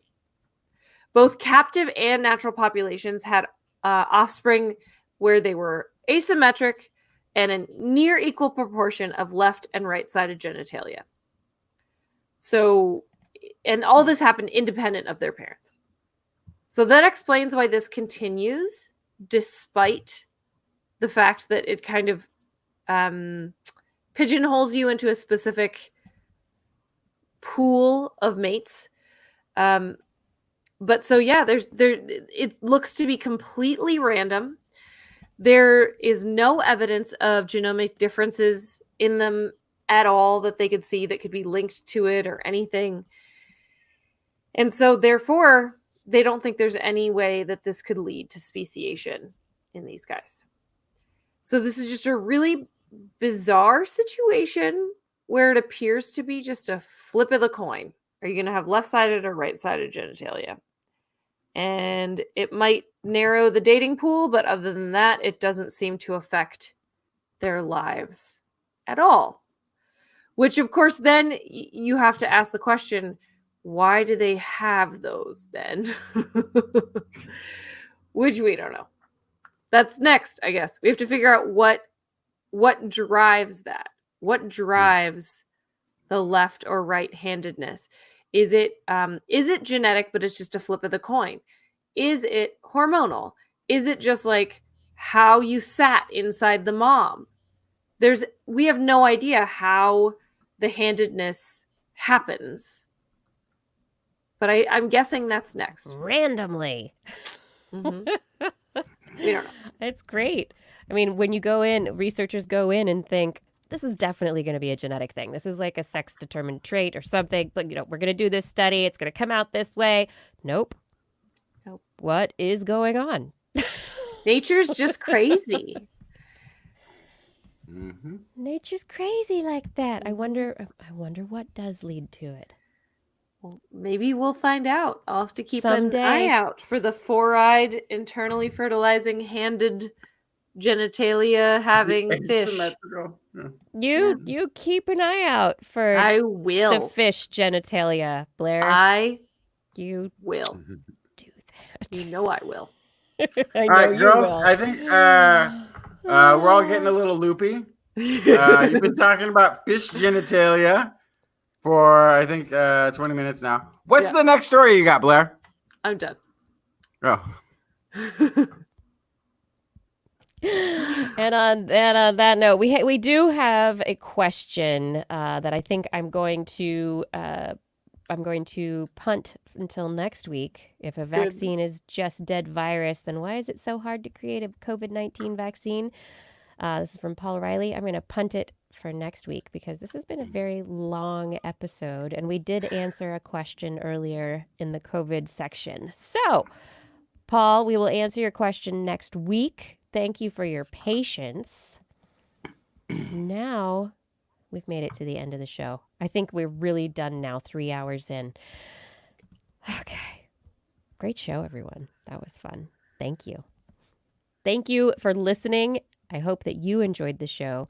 And thank you for our guest, Dr. Brian Hare, for joining us this evening to talk about his book, The Survival of the Friendliest. It was a great conversation.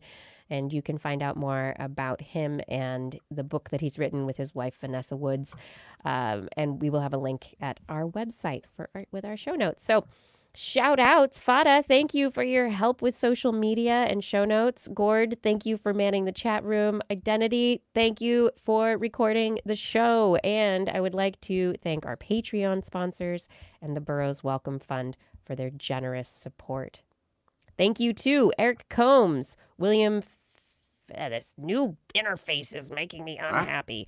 William Finch, Ashley Scheif, Israel Melendez, Flying Out, Mark Tyrell, Chris Jones, Guillaume, Delvin Neville, John Lee, Ben Rothick, Ben Bigelow, Doug Manson, Ali Coffin, Ross Owen. Oh, man. This is a wrong thing. Uh-oh. That's okay. Hold on. So, I'm also having, like, the crazy problem right now. I may not be able to do my part of the rundowny at the end of the show part. You can't see the rundown? I can't see anything. Oh. Why not? It won't open. My Google Drive is, like, mad. It's mad at you. Okay, now I think I've got it. Okay, now let's read this list. I need to figure out a better way to make this into a nice list. You would like a list?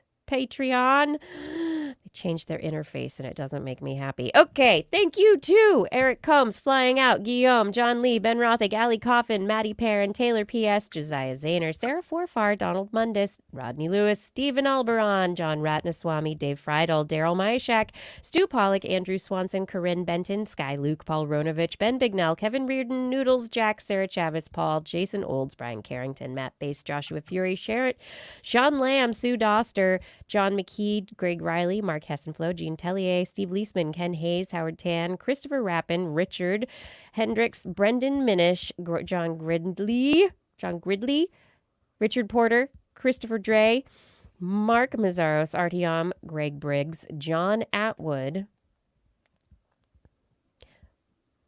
Robert, Rudy Garcia, Dave Wilkinson, Matt Sutter, Philip Shane, Kurt Larson, Craig Landon, Mountain Sloth, Jim Drapeau, Alex Wilson, Dave Neighbor, Krusty Ranky, Matthew Litwin, Eric Knapp, EO, Kevin Parachan, Andrew Louthan, Steve DeBell, Bob Calder, Marjorie, Paul Disney, Dan K, Patrick Pecoraro, Gary S, Ed Dyer, Tony Steele, Ulysses Adkins, Brian Condren, and Jason Roberts. Thank you for all of your support on Patreon. If you are interested in supporting us, you can find more information at patreon.com/thisweekinscience or click the Patreon link at twist.org.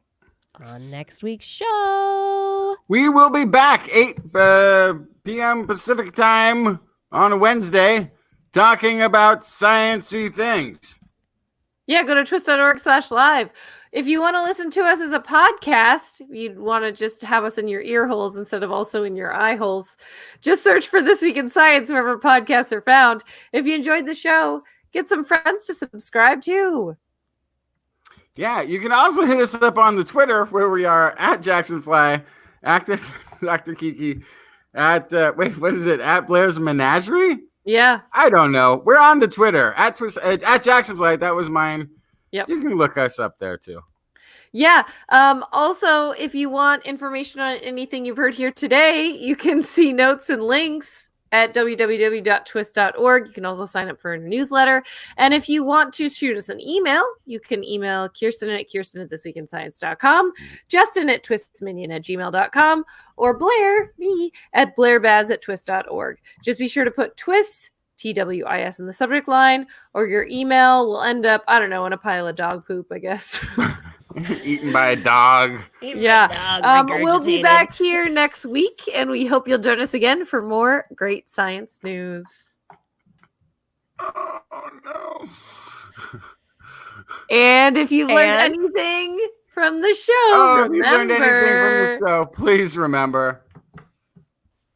It's all in your head. This Week in Science. This Week in Science. This Week in Science.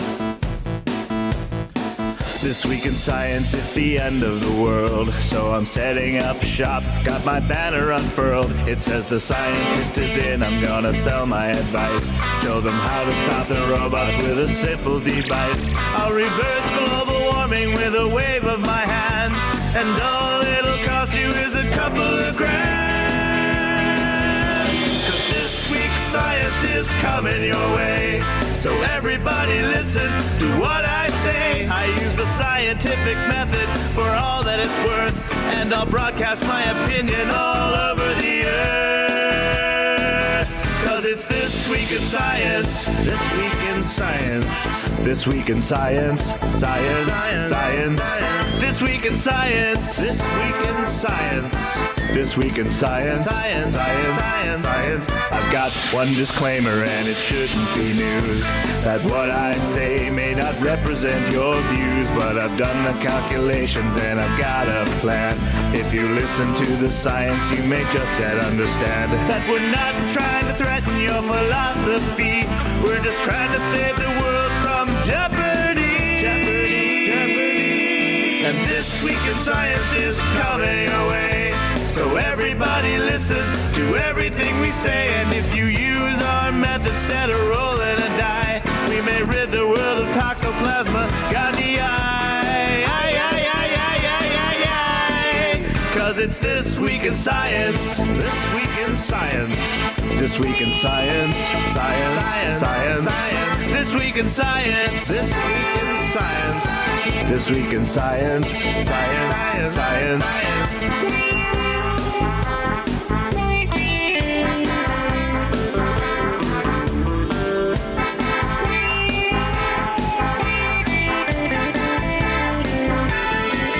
Got a laundry list of items I want to address.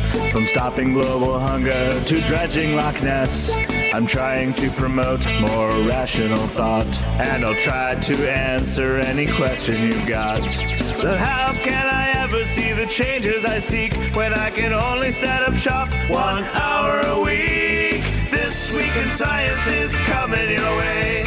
You better just listen to what we say, and if you've learned anything from the words that we've said, then please just remember it's all in your head. 'Cause it's This Week in Science, This Week in Science, This Week in Science, Science, Science, Science, This Week in Science, This Week in Science, This Week in Science, Science, Science, Science, This Week in Science, This Week in Science, This Week in Science, This Week in Science, This Week in Science, This Week in Science, This Week in Science, This Week in Science.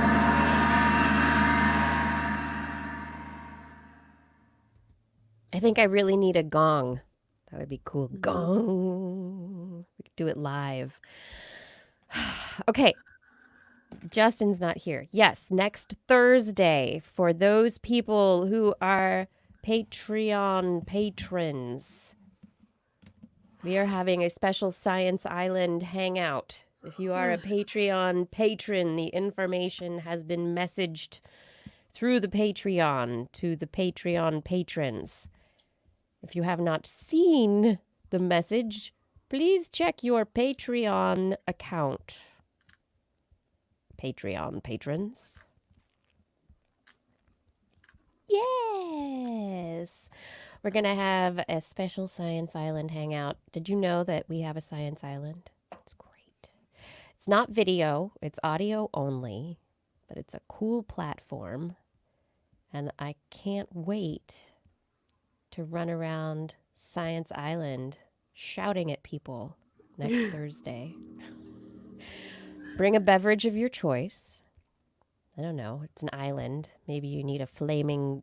it's a science island, so maybe it needs to be some kind of... Oh, yeah, good. Science-y beverage.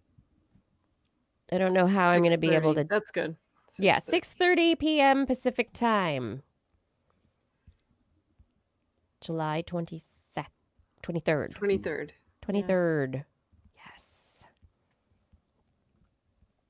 And we should have fun, one and all. We shall have fun. Or at least some conversations. We can say hello and look at the island. It's a secret. But bring your own beverages because, yes, Identity for It was one heck of a show. That was like the longest show. Short of the TWIS Mageddon, that probably is the longest show. It was great. It was wonderful. It was a great interview. I think I'm going to just cut off the last half. You should. Just be like, that is the secret interview that only people go to YouTube will find. Or Facebook or wherever this video is. And then maybe I will, maybe I'll append it to the Patreon after show RSS feed. So the Patreons will get it. Justin, you're back. Yeah. We're not gonna stay late. I just wanted to wait until you got back so that we could verify and confirm next Thursday, 6:30 p.m. Science Island Patreon hangout. Okay. Yeah. Sometimes. It'll be good times. Yes, next Thursday, 6:30 p.m. Can you do that? Okay. Yeah, sure. Yeah, sure. Awesome.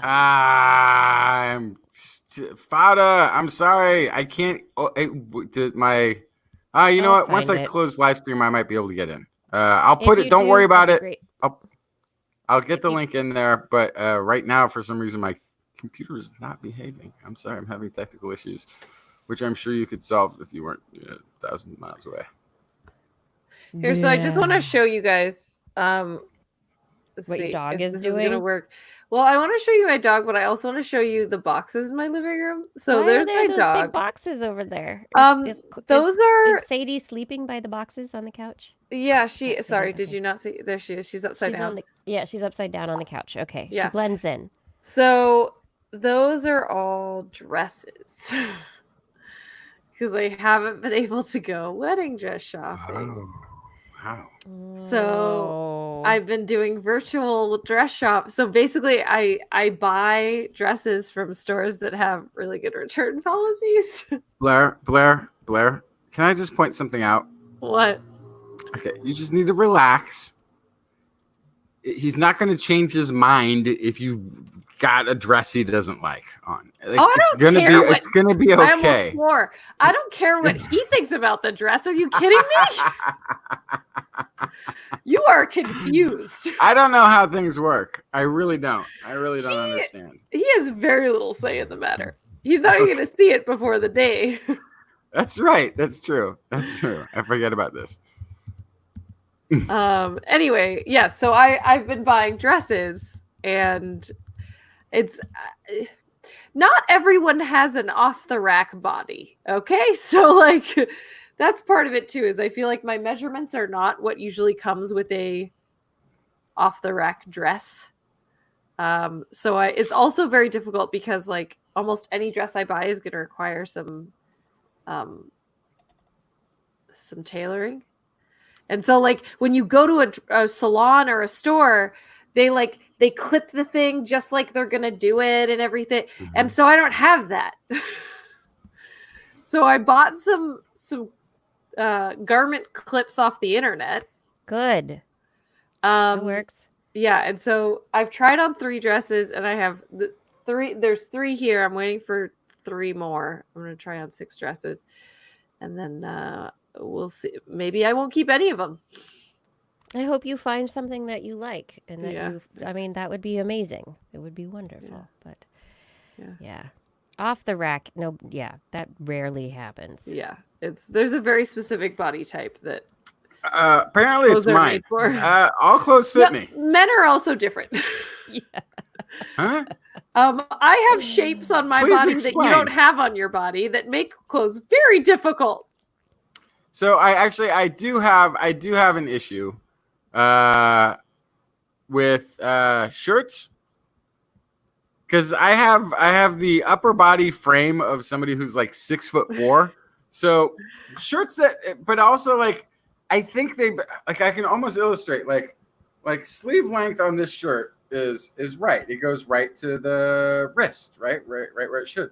But there's this room in the shirt that I don't need for like the rest of the body part. Right. Because This is the problem. I'm like a twig of a human. Yeah, well, this is where I run into trouble, is because if something's going to button right here, it's way too big everywhere else. Yep. So that's part of the problem. I also have a long torso, Justin. I have a very short torso. Yeah. Because I have a crooked spine. Bodies are different. Everyone's body is different. Yep. And it's... If we could all just, yeah. And I think I have whatever. There's no one size fits all for beauty. Whatever the pant size is that is most common for men, I have. Oh. because the size that I want is always the one that's missing. Right. It's always the one that's missing. Like they have the one the longer leg or the wider hip or the short, like whatever it is, like the one I need, always missing. Yeah, see, I never have problems finding shoes, and especially on sale, because my feet are pretty big. I'm a 9 or a 10 for women, which is definitely on the large side. My size is the size that everybody wears, and so there is just 7. You're 7. 7.5. 7.5. There are no shoes. Everybody's already bought them. Chat room. I just don't bother shopping anymore. We are all follow me down to the river. We're all gonna get reborn and baptized or whatever takes place when you dunk people in the river. I don't really know. Well, follow me to the river. We're going hallelujah. That's exactly where you totally nailed my outfit. That's your outfit. There we go. Yeah, I love you too. You're right on point. Absolutely. I've got my my preacher garb on tonight. Preacher garb and your globular head. No, there's this. So I didn't. There wasn't a time because I kept interjecting too much for the whole show because this was a very fun episode. I could have said more, but the thing I kept thinking about, like when he was talking about the globular head, I was like, yeah, I bet a Neanderthal thinks we look really weird because we still have eyebrows but no ridge to go along with it. Like you still have the hair there, but you have no eyebrow ridge. Like there's no like unique place that your eyebrows actually belong. You just have them sort of painted on your faces. You look weird. All I could think about was Neanderthals with heads shaped like loaves of bread. And then you saying that the rats, they bred rats to have more globular spherical heads. So then I just started picturing rats with human faces. Oh, God. I picture Pinky in the brain, mostly the brain. Like the brain's got a very globular head. They didn't before bed. Before bed. He didn't say that they bred the rats to have the more globular heads. He said they bred them to have more serotonin. Right. Of course. But I went there. I went there. I didn't paint the picture. I didn't go that far. I just imagined rats with really round heads. It's a rat. Just picture a rat and then picture, instead of a rat head, just a human hairless head. It's the brain from Pinky in the Brain. That's exactly what I get. Yep. Not creepy enough, Justin. Mickey Mouse has a perfectly round head. Take the cartoon out of it. Think realistic. Okay. Put a realistic human head on top of a rat. Why are you making me do this right now? Stewie Griffin. Oh my God. Rat with Stewie. Why are you doing this? God. Oh my goodness. Oh, okay. Gerard, but you're obviously a little too loopy to be in public at this point. Just say goodnight, Blair.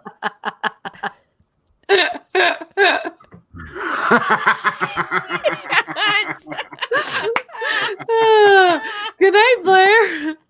Say good night, Justin. Good night, Justin.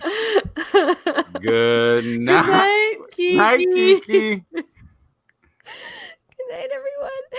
We got to get Brian back on. He like got us all goofy and I think we need to do another TWIS Mageddon. I just wasn't prepared. I got to work tomorrow. Yeah.